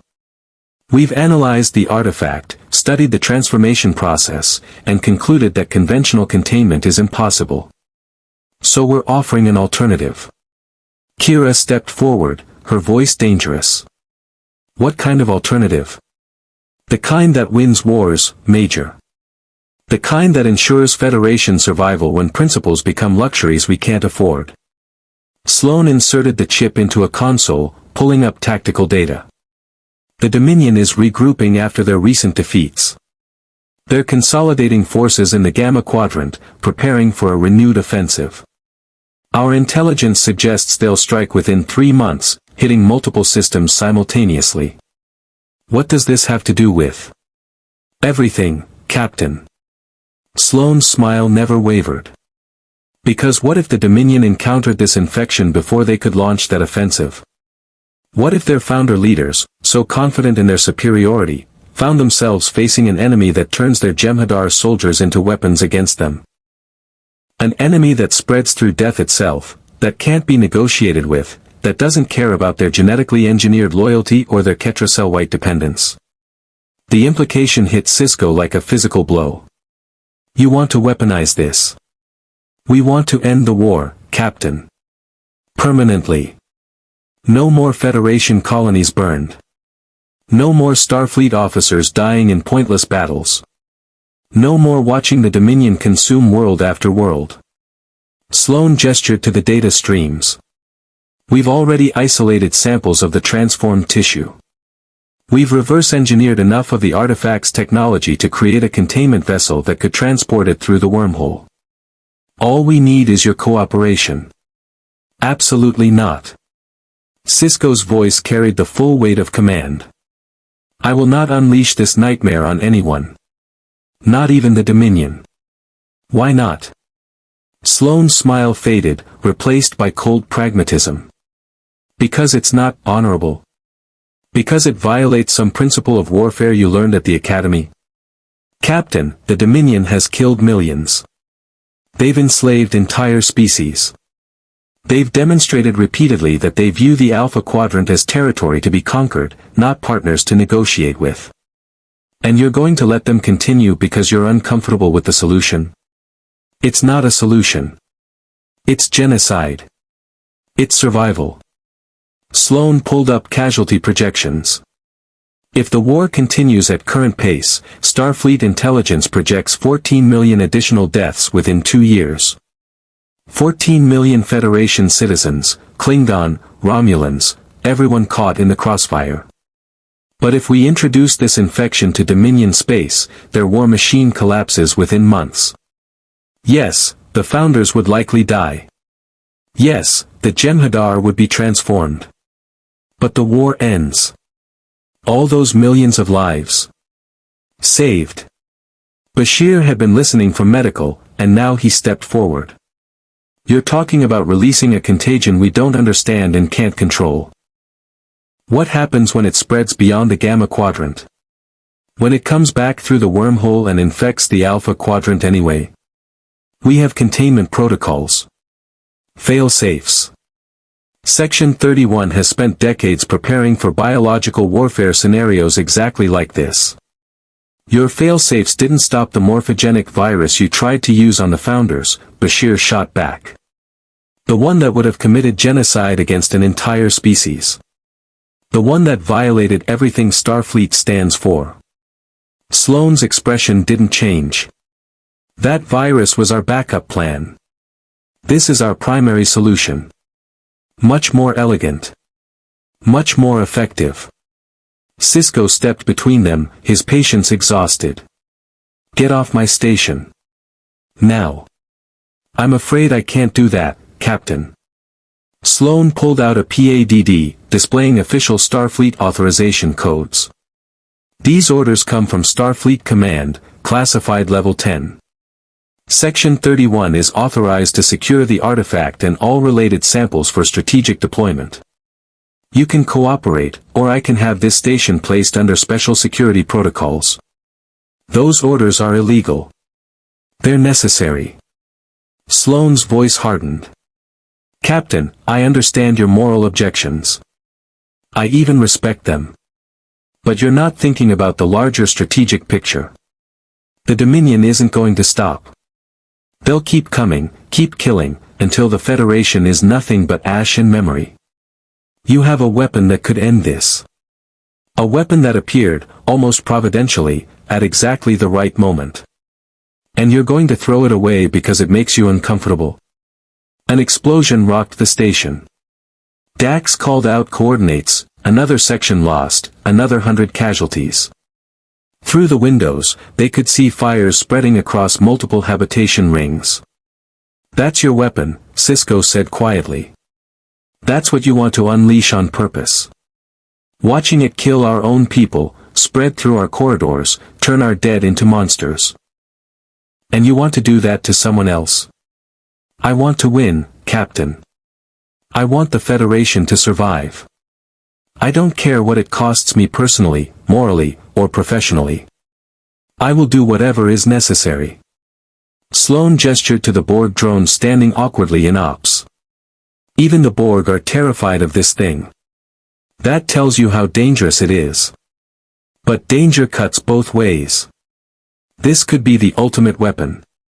The thing that ensures no one ever threatens Federation security again. 7 of 9 spoke, her voice still uncertain with emergent individuality. Your logic is flawed. The artifact does not discriminate. It will consume all biological life. Founders, Jem'Hadar, Vorta, yes. But also Federation citizens, Klingon warriors, Romulan civilians. Everyone in the Gamma Quadrant. Everyone within range of its signal. Billions of sentient beings. Acceptable losses. The words hung in the air like poison. Kira's hand moved toward her phaser. O'Brien, monitoring from engineering, transmitted his opinion with 2 words that weren't regulation Starfleet language. Even Dax looked nauseated. You're insane, Bashir said simply. I'm realistic, Doctor. You were genetically enhanced to see patterns others miss. So see this one, the Federation is losing. Not quickly, not dramatically, but steadily. Every battle costs us ships we can't replace, personnel we can't recruit fast enough. The Dominion has unlimited Jem'Hadar, unlimited resources from the Gamma Quadrant. They can absorb losses we never could. Unless we change the paradigm. Unless we deploy a weapon that doesn't care about numbers or resources. Sisko's combadge chirped. Odo's voice, strained. Captain, we have a situation in the lower core. Section 31 operatives are attempting to breach Cargo Bay 12. My security teams are in pursuit. Sloane smiled. I did say I have resources. You're trying to steal the artifact. Sisko's hand moved to his phaser. I'm trying to save the Federation. With or without your permission. Sloane tapped his own combadge. This is Sloane. Execute primary extraction. Throughout the station, concealed Section 31 operatives emerged from hiding. They'd been aboard for hours, infiltrating during the chaos, positioning themselves at critical junctions. Now they moved with practiced efficiency, fighting toward Cargo Bay 12 while Deep Space Nine's already overwhelmed security forces tried to respond. You're staging a coup, Kira said, disruptor now openly drawn. On a Federation starbase during a crisis. I'm prioritizing the greater good over one captain's conscience. Sloane remained calm, even as weapons trained on him from multiple angles. Captain Sisko, you can shoot me if it makes you feel better. But my operatives have their orders. They will secure the artifact. They will transport it to a classified location. And they will deploy it against the Dominion before the Founders can adapt to this threat. This is happening. The only question is whether you die trying to stop it. Sisko considered his options. Considered shooting Sloane right here, damn the consequences. Considered alerting Starfleet Command, except Sloane probably had authorization from some admiral who'd been corrupted by Section 31's logic. Considered letting it happen, letting someone else bear the moral weight of genocide. He thought of Jennifer. Thought of Jake. Thought of every person he'd lost in this endless war. Then he thought of what the Federation was supposed to represent. What Starfleet meant beyond tactics and strategy. The principles that separated them from the Dominion, from the Borg, from every empire that prioritized survival over morality. No, he said. Captain. I said no. Sisko's voice cut through the argument like a phaser through hull plating. You're not taking that artifact.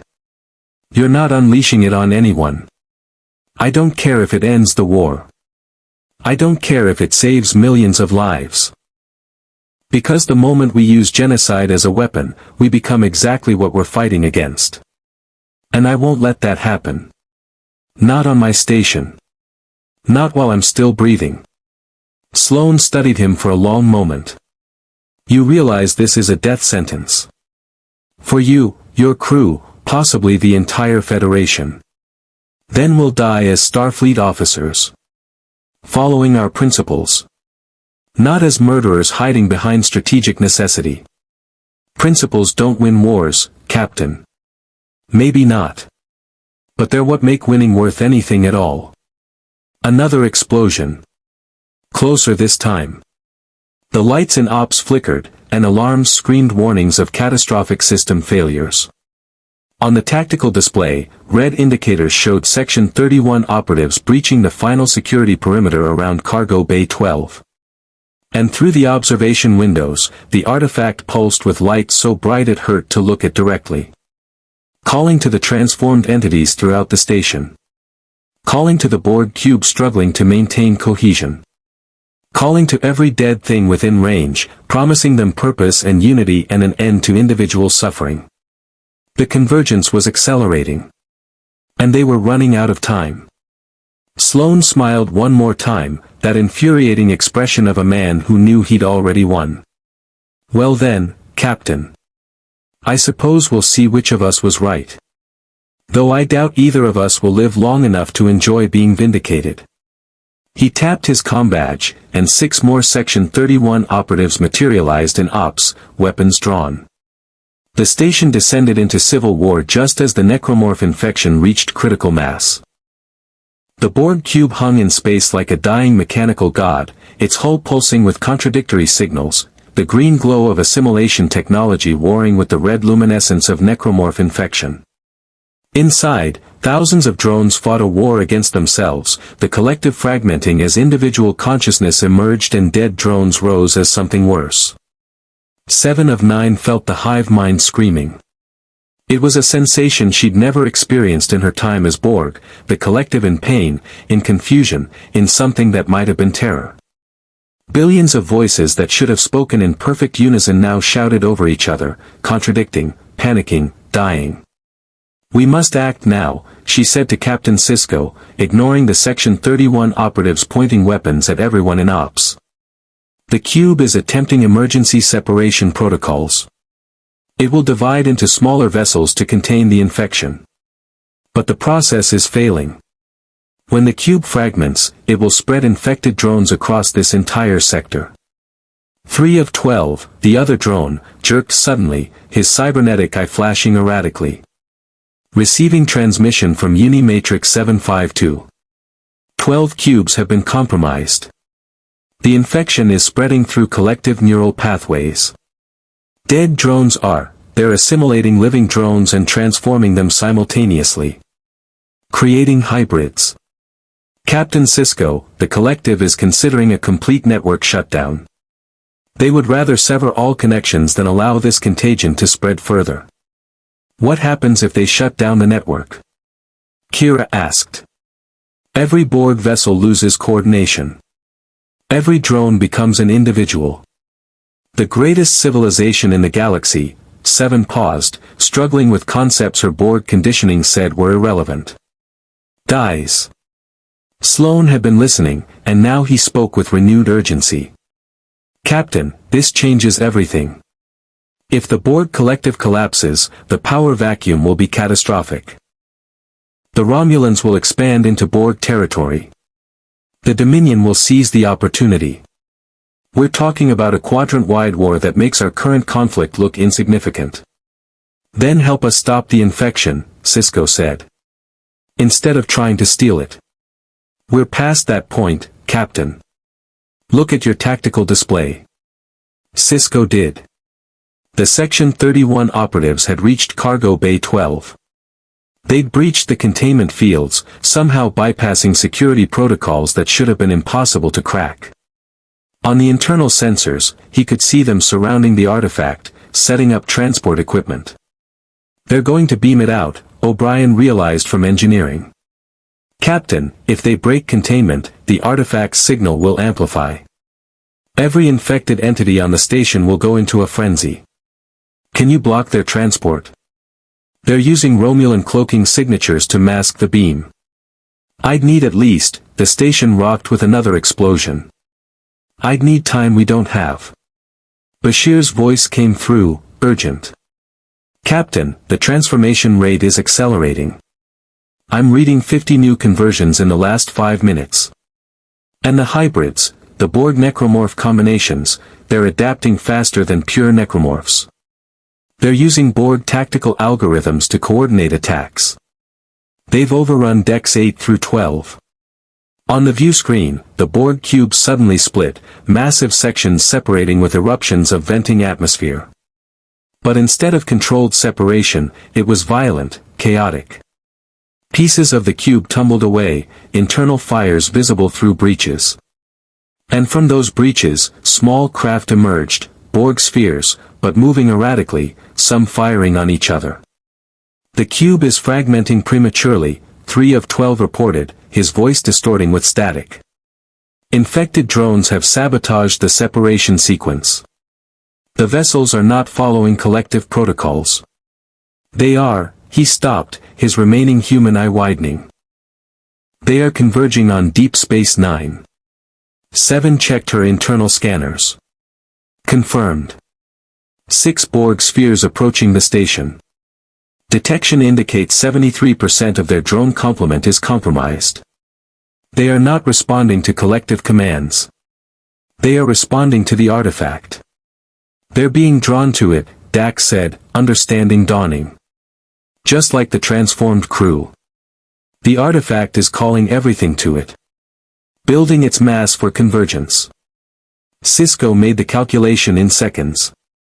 6 Borg spheres, each carrying hundreds of drones, most of them transformed into hybrid abominations. If they reached the station, if they added their mass to the convergence event. Dax, how long until those spheres dock? 8 minutes at current speed. And if the artifact reaches critical mass with that additional biomass? Dax's fingers flew across her console, running projections. When she looked up, her face was pale. Benjamin, the convergence event won't create a moon-class entity. It'll create something planet-sized. And the signal will reach across multiple sectors. Every corpse within 10 light-years will transform simultaneously. We're talking about cascading extinction. Billions dead within hours, all rising as necromorphs. The words hung in ops like a death sentence. Even Sloan looked shaken, his carefully maintained composure cracking for the first time. How do we stop it? Kira asked. We can't, 7 of 9 said flatly. The convergence has achieved critical momentum. The artifact has absorbed sufficient energy from your fusion reactors. Even if we destroy it now, the process will continue. The transformed entities will complete the convergence through biological imperative alone. Then we evacuate, Sisko said. Get everyone off the station, get clear, and let Martok's fleet. Negative, Captain. The Klingon general's voice came through the comm, grim and resolute. We have been monitoring the situation. Our sensors show the same projections as Lieutenant Dax. If we destroy the station now, we spread the infection across debris fields. Rescue vessels will be contaminated. The evacuation fleet will carry infected individuals to other systems. We cannot allow anyone to leave. You're sentencing us to death. I am preventing a pandemic that would consume the quadrant. I am sorry, Captain Sisko. But this is where it ends. For all of us.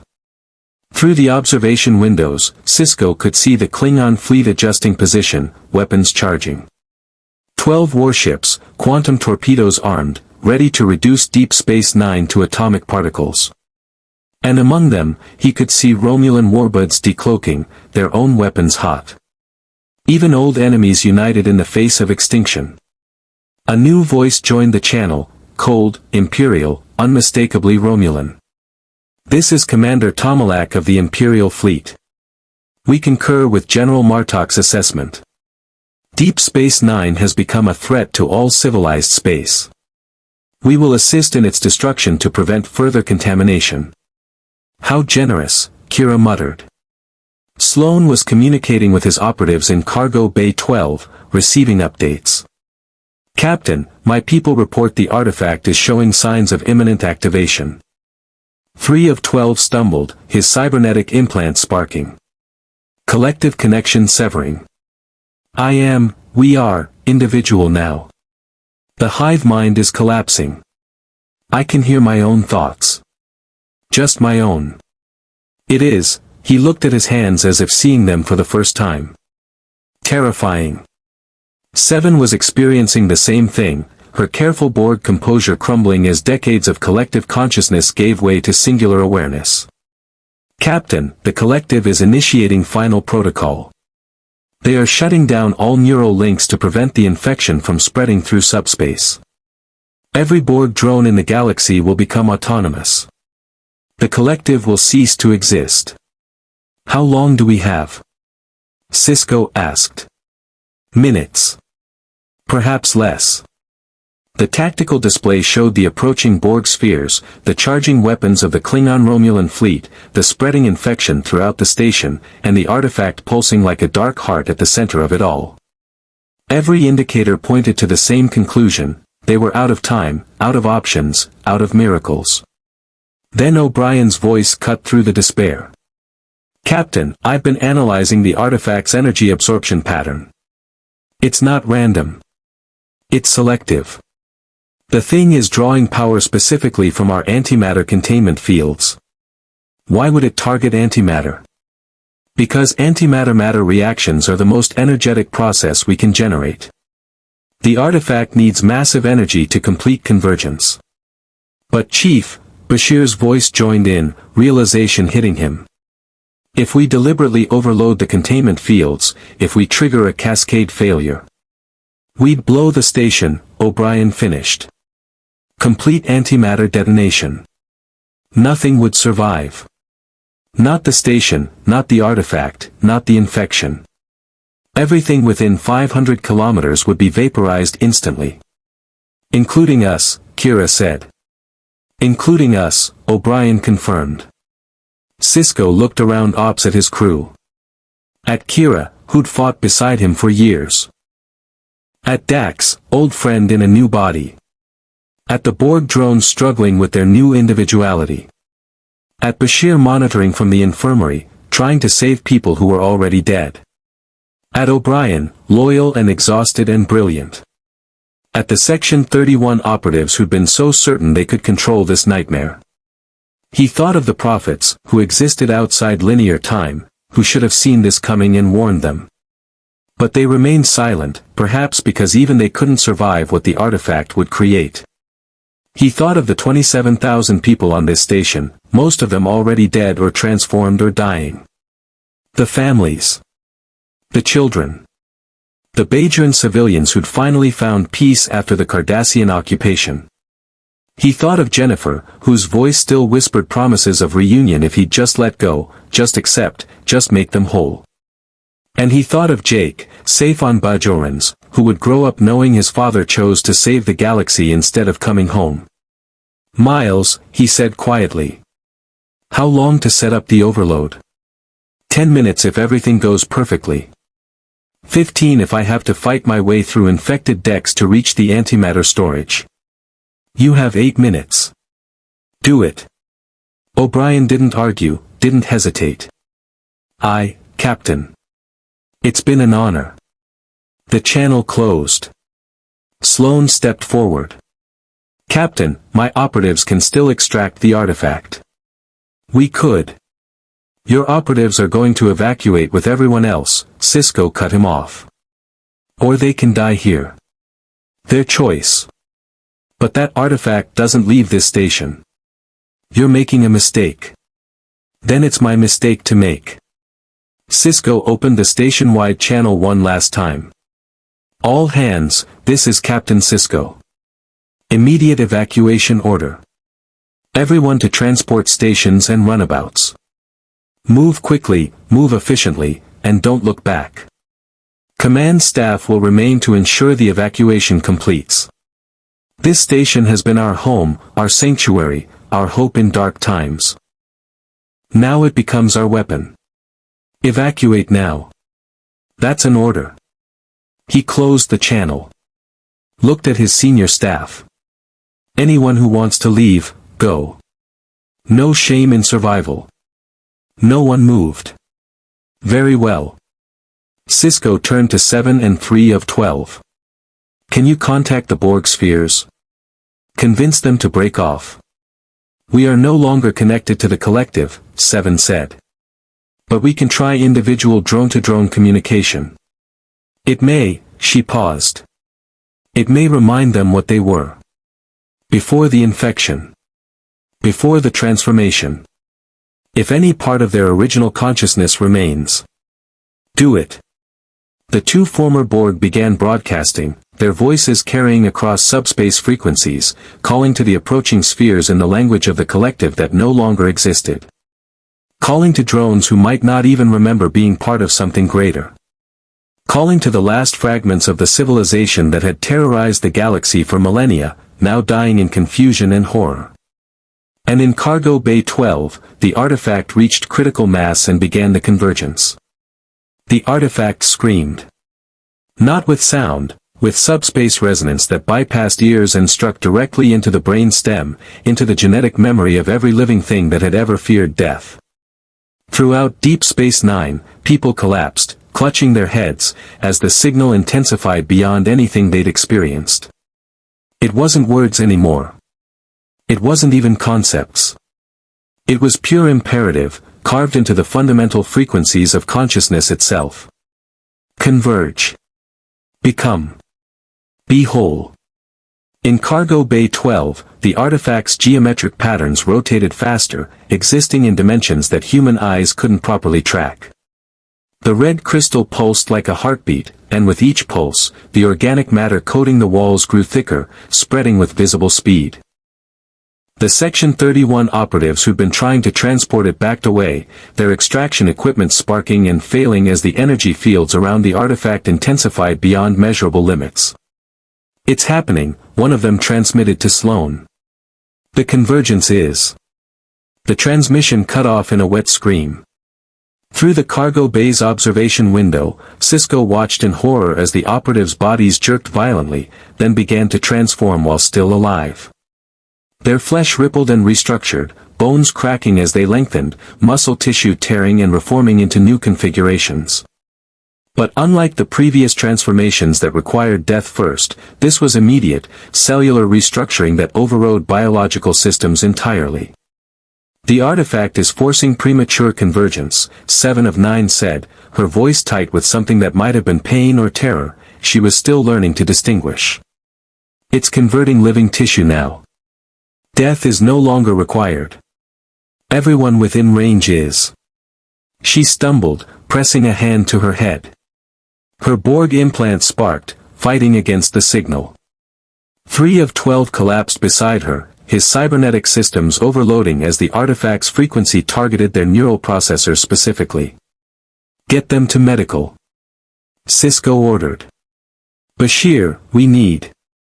I'm reading massive biosign alterations across the entire station, Bashir's voice came through, strained. Benjamin, people are transforming spontaneously. The infection has gone airborne at the molecular level. Everyone who breathed those particles, everyone who's been exposed, we're all compromised. It's just a matter of time before, his voice cut off. Julian. Sisko tried to calm, Julian, respond. Static. Then a sound that might have been Bashir's voice, distorted beyond recognition, screaming or laughing or both. The evacuation was chaos. Thousands of people flooding transport stations, fighting for spaces on runabouts, beaming to Bajoran or Klingon vessels as fast as the overtaxed systems could process them. But in the crowds, some weren't running. They stood still, eyes unfocused, listening to voices only they could hear. Then they began to change. Kira watched through the security monitors as a Bajoran family waiting for transport suddenly convulsed. The father transformed first, his body twisting into something with too many joints. The mother followed seconds later. The children tried to run, but the transformation was faster. Within 30 seconds, what had been a family of 4 was a cluster of necromorphs coordinating with inhuman intelligence, killing everything around them. Each death created more necromorphs. Each transformation happened faster than the last. We're not going to evacuate in time, she said quietly. Sisko knew she was right. The math was brutal and simple. 27,000 people. 12,000 already evacuated. But the transformation rate was exponential now, and the transports could only process so many people per minute. They'd be lucky to save another 5,000 before the convergence reached critical mass. "Where's O'Brien?" he demanded. "Main engineering, working on the overload," Dax reported. "He's fighting his way through infected decks." "Benjamin, I'm reading massive necromorph concentrations between his position and the antimatter storage. Send security to." "Security's already gone. Odo's holding Section 9 with what's left of his deputies, but they're surrounded." "Benjamin, we've lost most of the station. The only sections still secure are ops, a few isolated pockets, and engineering." On the view screen, the 6 Borg spheres were entering weapons range. But they weren't firing. They were moving with disturbing coordination, positioning themselves around the station in a perfect hexagonal pattern. Through the observation ports, Sisko could see movement inside the spheres, thousands of drones, both infected and untransformed, all converging toward the docking ports.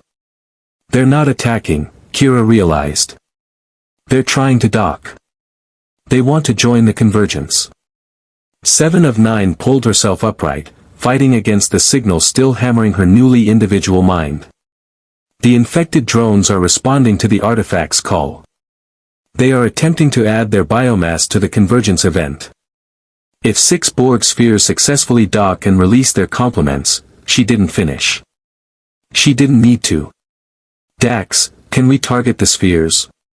Destroy them before they dock." "Our weapons are offline, Benjamin. The artifact drained too much power from the main grid. I can get phasers back in maybe 3 minutes, but we don't have 3 minutes." Sisko slammed his fist on the console. "Martok. Are you reading this?"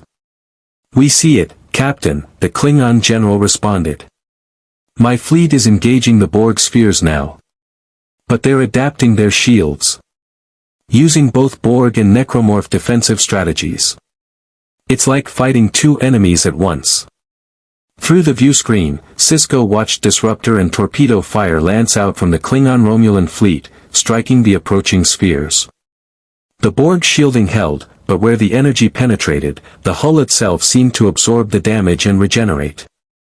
Organic tissue growing over mechanical breaches, fusing with technology to create living armor. One sphere took a direct hit from a quantum torpedo. The blast punched through its shields, tore open its hull, and instead of explosive decompression, tendrils of organic matter erupted from the breach, reaching out like seeking fingers, trying to bridge the gap to Deep Space Nine even from hundreds of kilometers away. "By Kalis," Martok breathed. "What are those things?" "Evolution," 7 said quietly. "The necromorph infection is using Borg adaptation protocols. Each attack teaches it.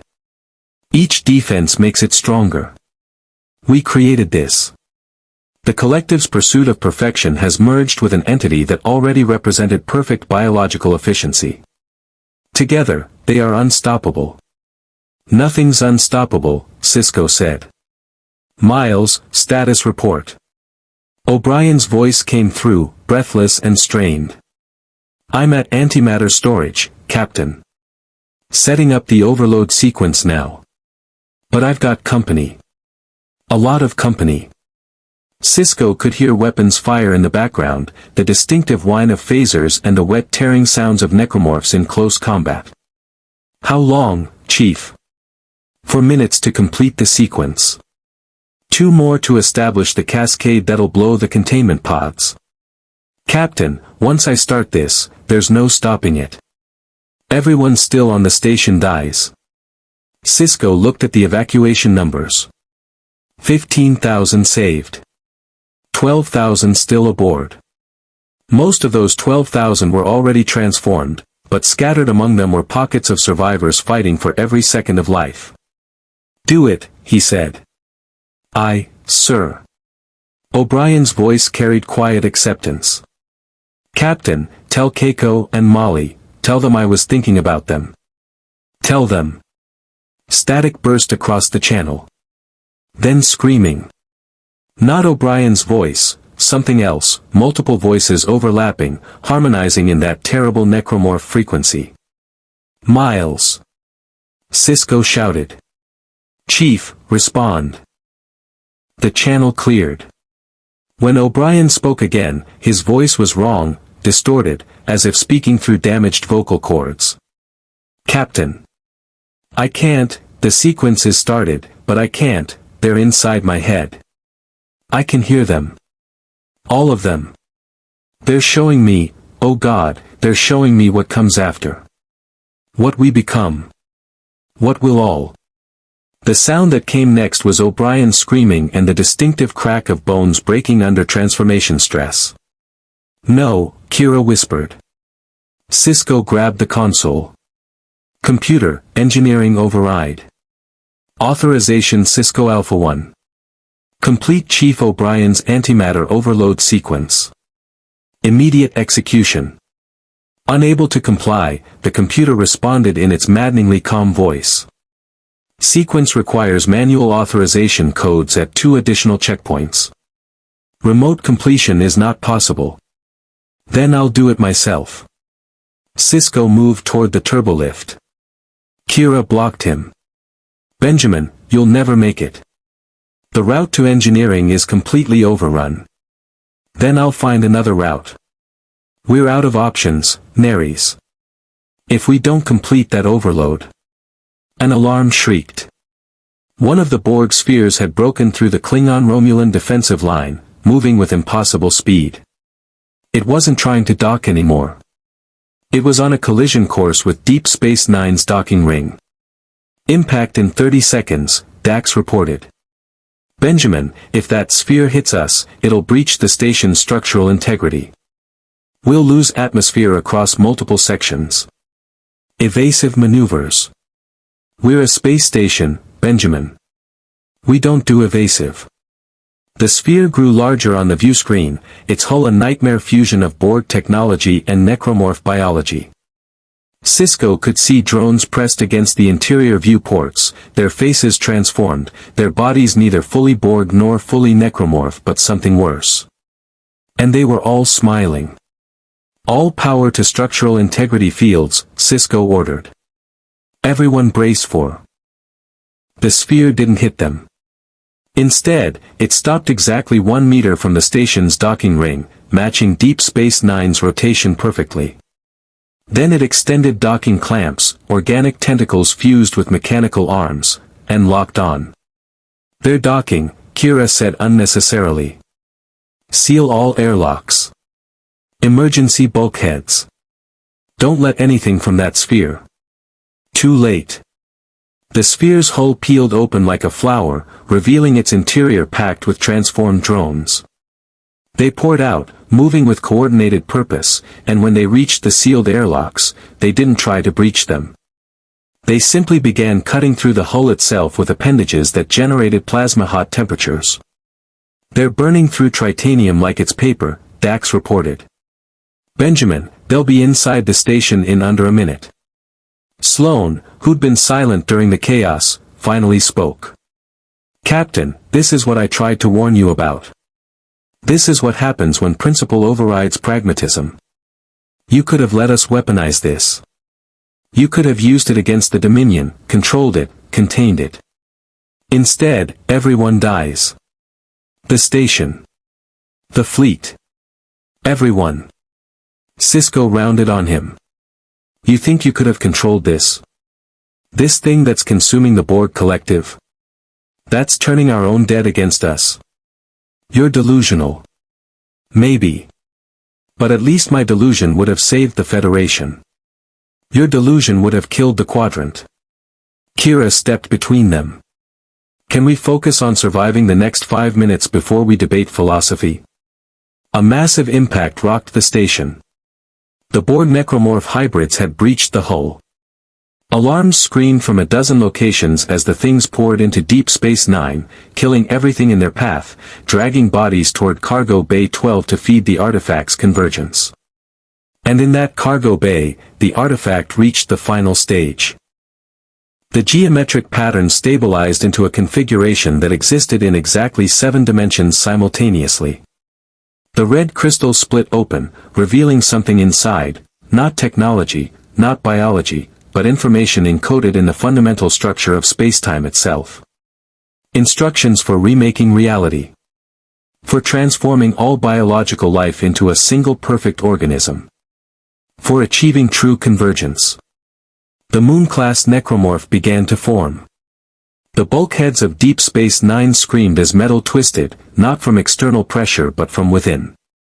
The organic matter that had been spreading through the station's corridors wasn't just covering surfaces anymore, it was fusing with the structure itself, transforming duranium and tritanium into something that pulsed with alien life. The station was becoming part of the convergence, every deck and corridor absorbed into the growing mass. Captain Sisko ran through those transforming corridors, phaser in one hand, tricorder in the other, racing toward main engineering.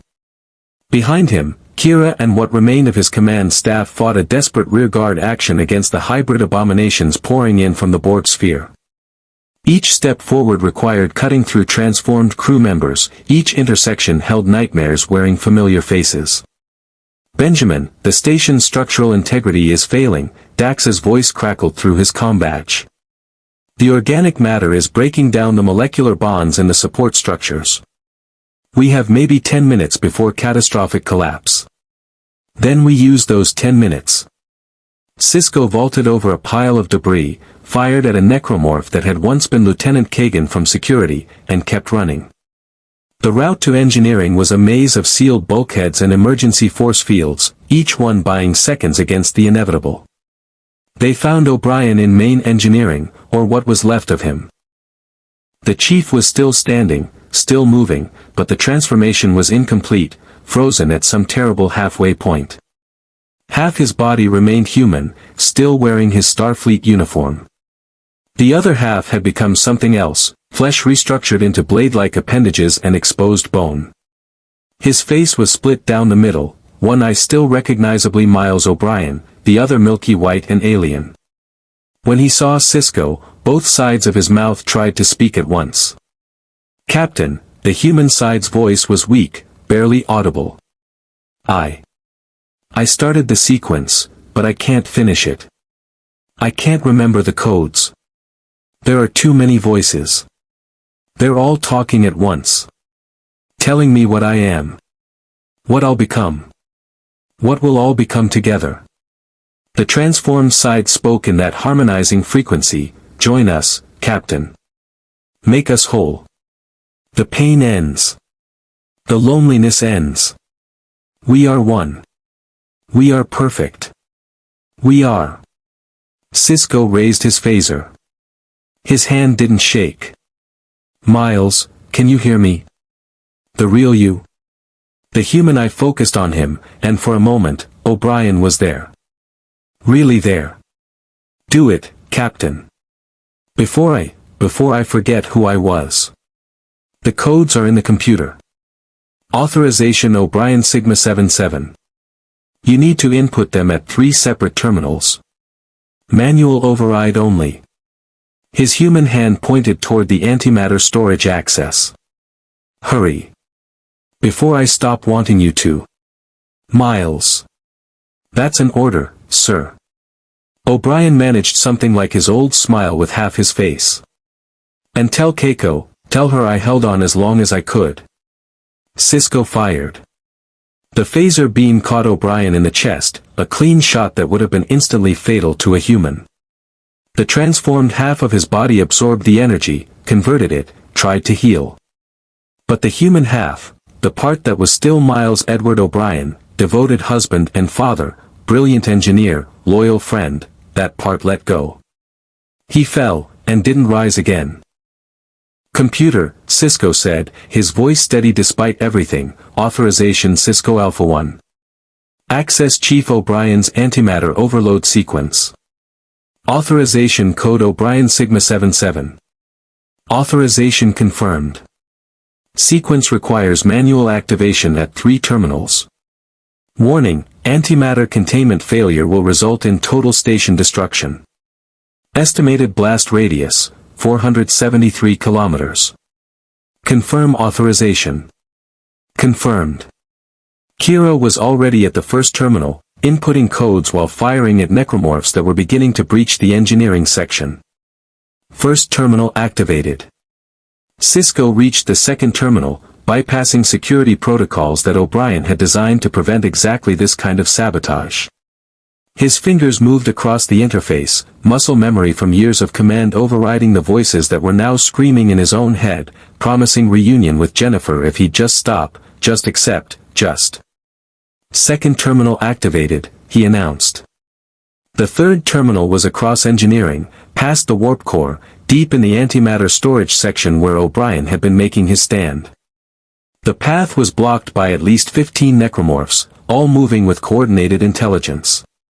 "I'll clear a path," Kira said, switching her disruptor to maximum and firing in sustained bursts. The necromorphs burned, fell, but kept crawling forward. "Go. Now." Sisko ran, ducking under blade limbs that whistled past his head, rolling under a transformed Klingon warrior whose honor guard tattoos were still visible beneath restructured flesh. He reached the terminal, slapped his hand on the authorization panel. And the artifact in Cargo Bay 12 sent one final pulse of pure command. Everyone still alive on Deep Space Nine collapsed. The signal wasn't sound or thought anymore. It was rewriting neural patterns at the cellular level, forcing compliance through quantum entanglement with the transformed tissues already in their bodies. Every crew member who'd breathed those airborne particles, who'd fought alongside transformed colleagues, who'd been exposed for the past 18 hours, they were all compromised. All connected to the convergence. Sisko felt his hand moving away from the terminal against his will. Felt his body standing up, turning toward Cargo Bay 12 where the artifact called. Felt his consciousness fragmenting as something else tried to slip into his mind and take control. "Come to us, Benjamin. Come home. Jennifer is waiting. Jake will understand. You can be together. Forever. Perfect. Whole." He saw her. Actually saw her, standing in front of the antimatter storage terminal, looking exactly as she had the day she died.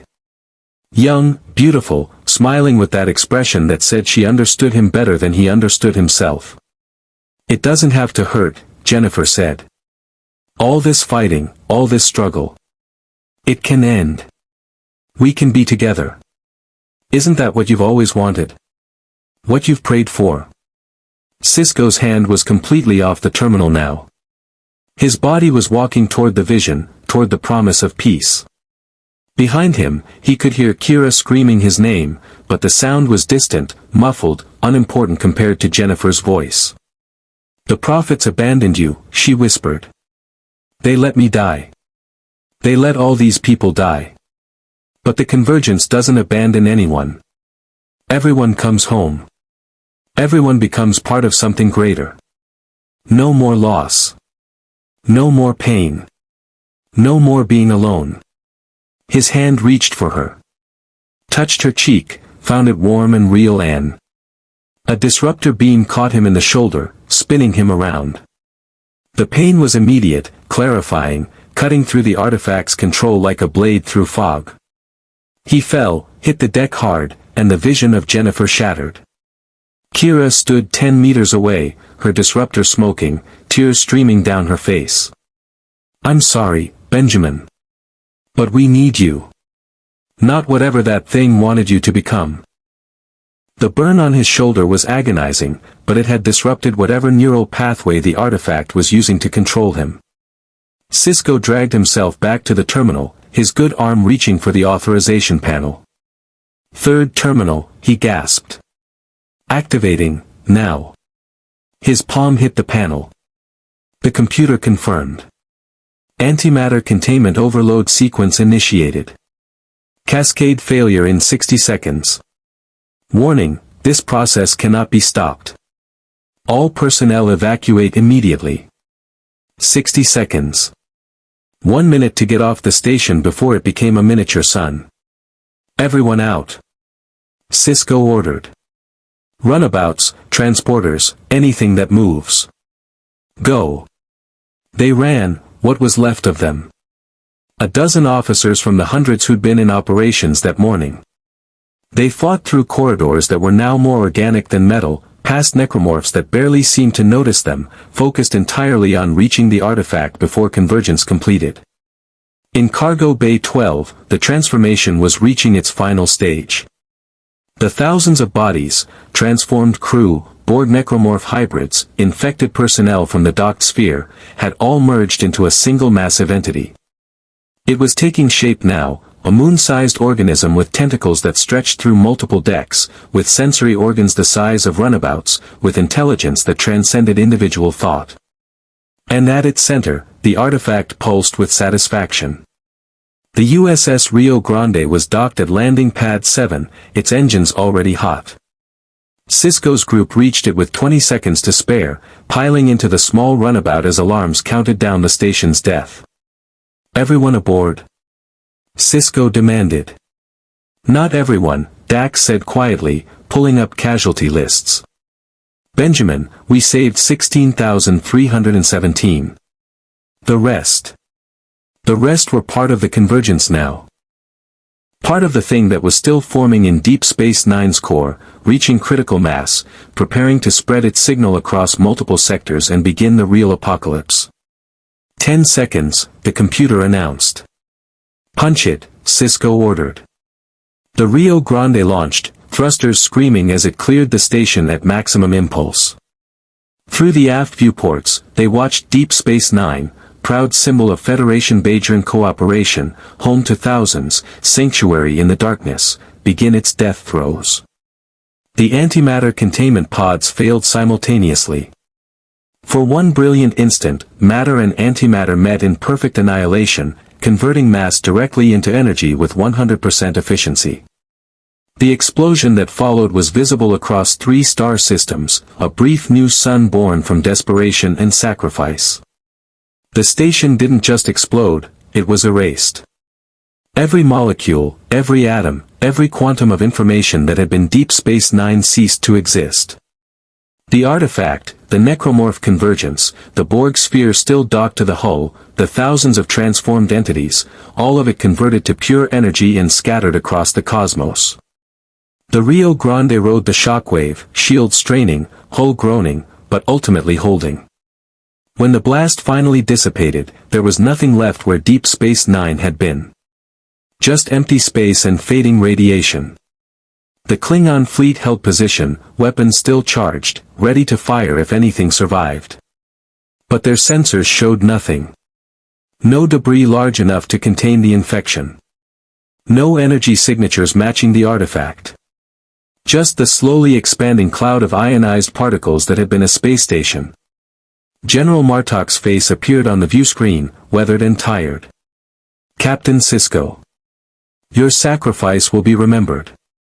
The High Council will honor those who died today preventing a greater catastrophe. Honor doesn't bring them back, General. No. It doesn't. But it's all we have." Martok paused. "We will maintain quarantine of this sector for 6 months. Scan for any trace of contamination. If you or your crew show any symptoms, we'll let you know before we become a problem," Sisko said. "You have my word." The channel closed. The Rio Grande set course for Bajorans, carrying 16,000 survivors who would spend the rest of their lives wondering why they lived while others died. In the runabout small cabin, 7 of 9 and 3 of 12 sat together, 2 former Borg drones experiencing true individuality for the first time. The collective was gone, terminated to prevent the infection from spreading through their neural network. Billions of drones across the galaxy had simultaneously become individuals, their hive mind severed forever. "What will you do now?" Sisko asked them. 7 considered the question with her newfound capacity for independent thought. "We do not know. For the first time in our existence, we must decide for ourselves. It is," she searched for the word, "liberating. And terrifying.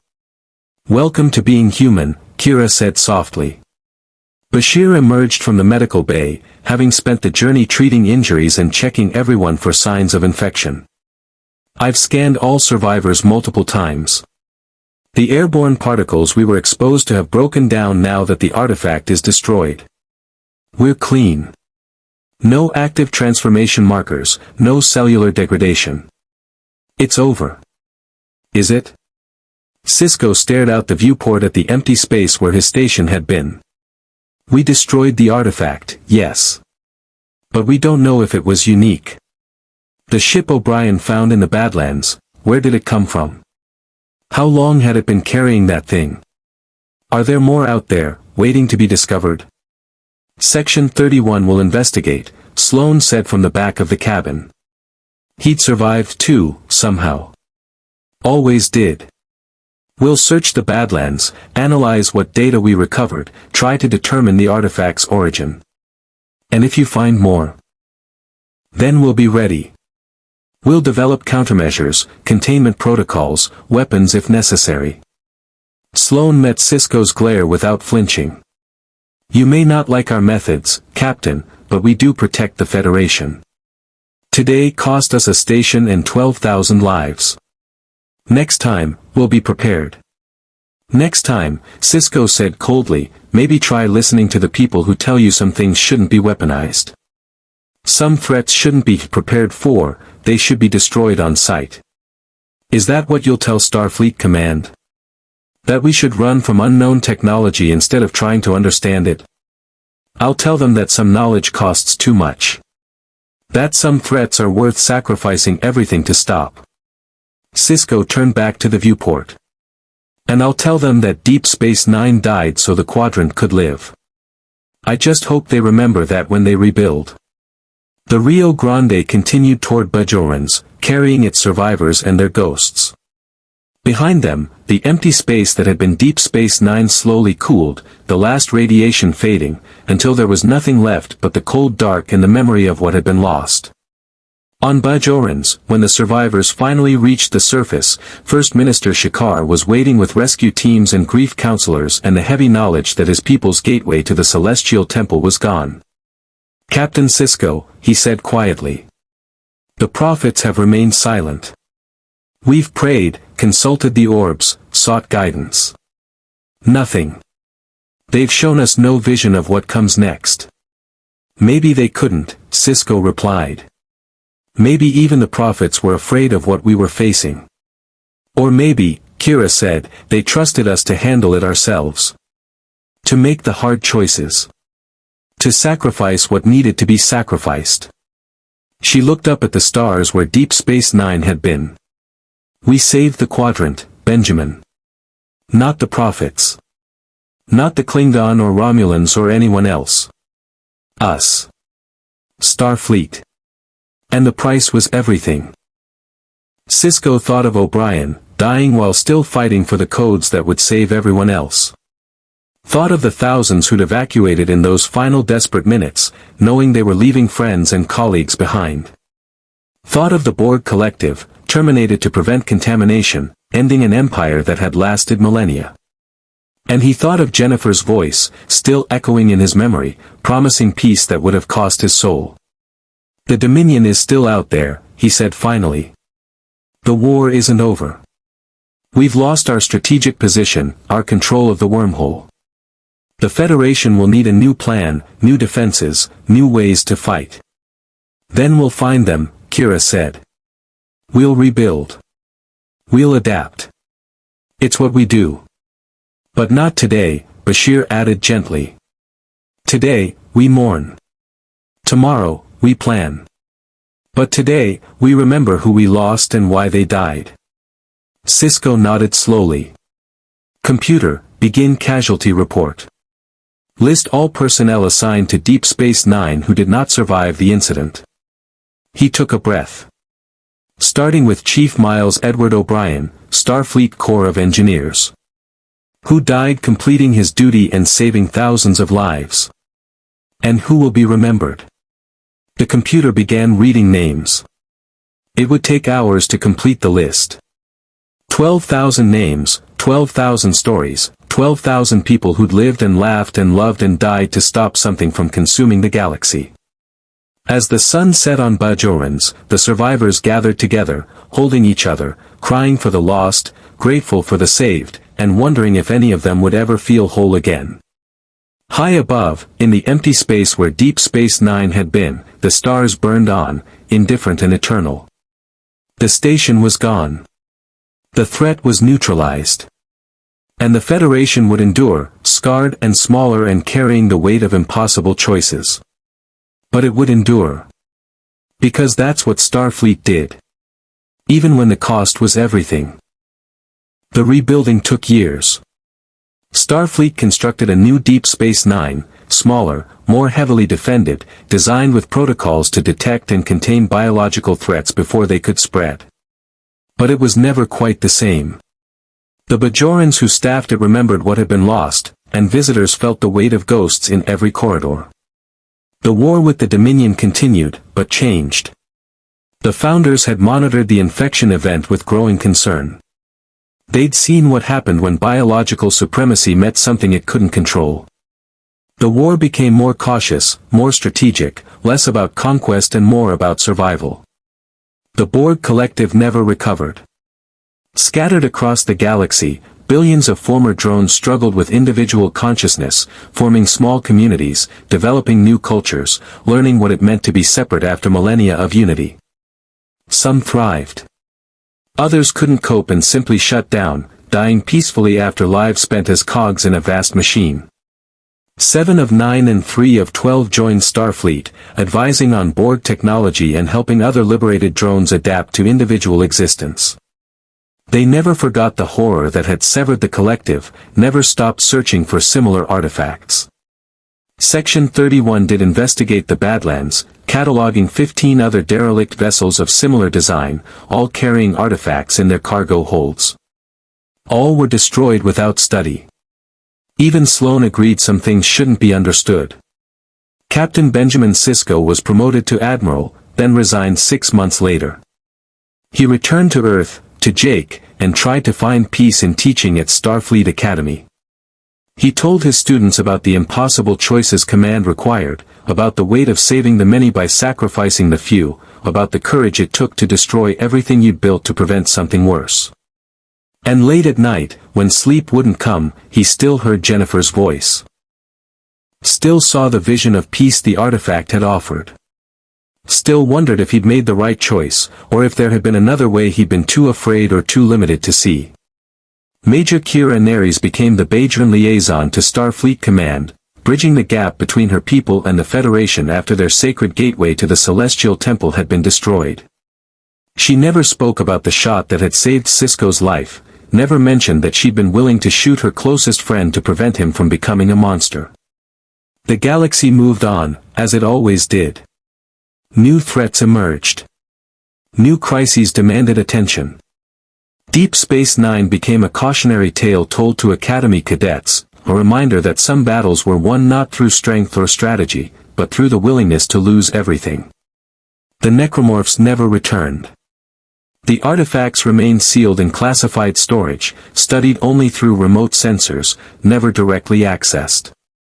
The infection spread had been stopped at one station, one sacrifice, preventing the apocalypse that would have consumed the quadrant. But those who survived never forgot. They carried the weight of those 12,000 deaths, the memory of friends transformed into monsters, the horror of watching the dead rise and walk. They'd seen what existed in the dark between stars, what ancient civilizations had created and scattered across the cosmos. And they knew, with absolute certainty, that someday, somewhere, humanity would encounter it again. When that day came, they hoped the next generation would remember what Deep Space Nine had taught them, that some threats required everything. That some battles were won through sacrifice rather than victory. That sometimes, the only way to save the light was to let it burn. Until that day came, they would remember. They would honor the dead. They would carry the weight. And they would be ready.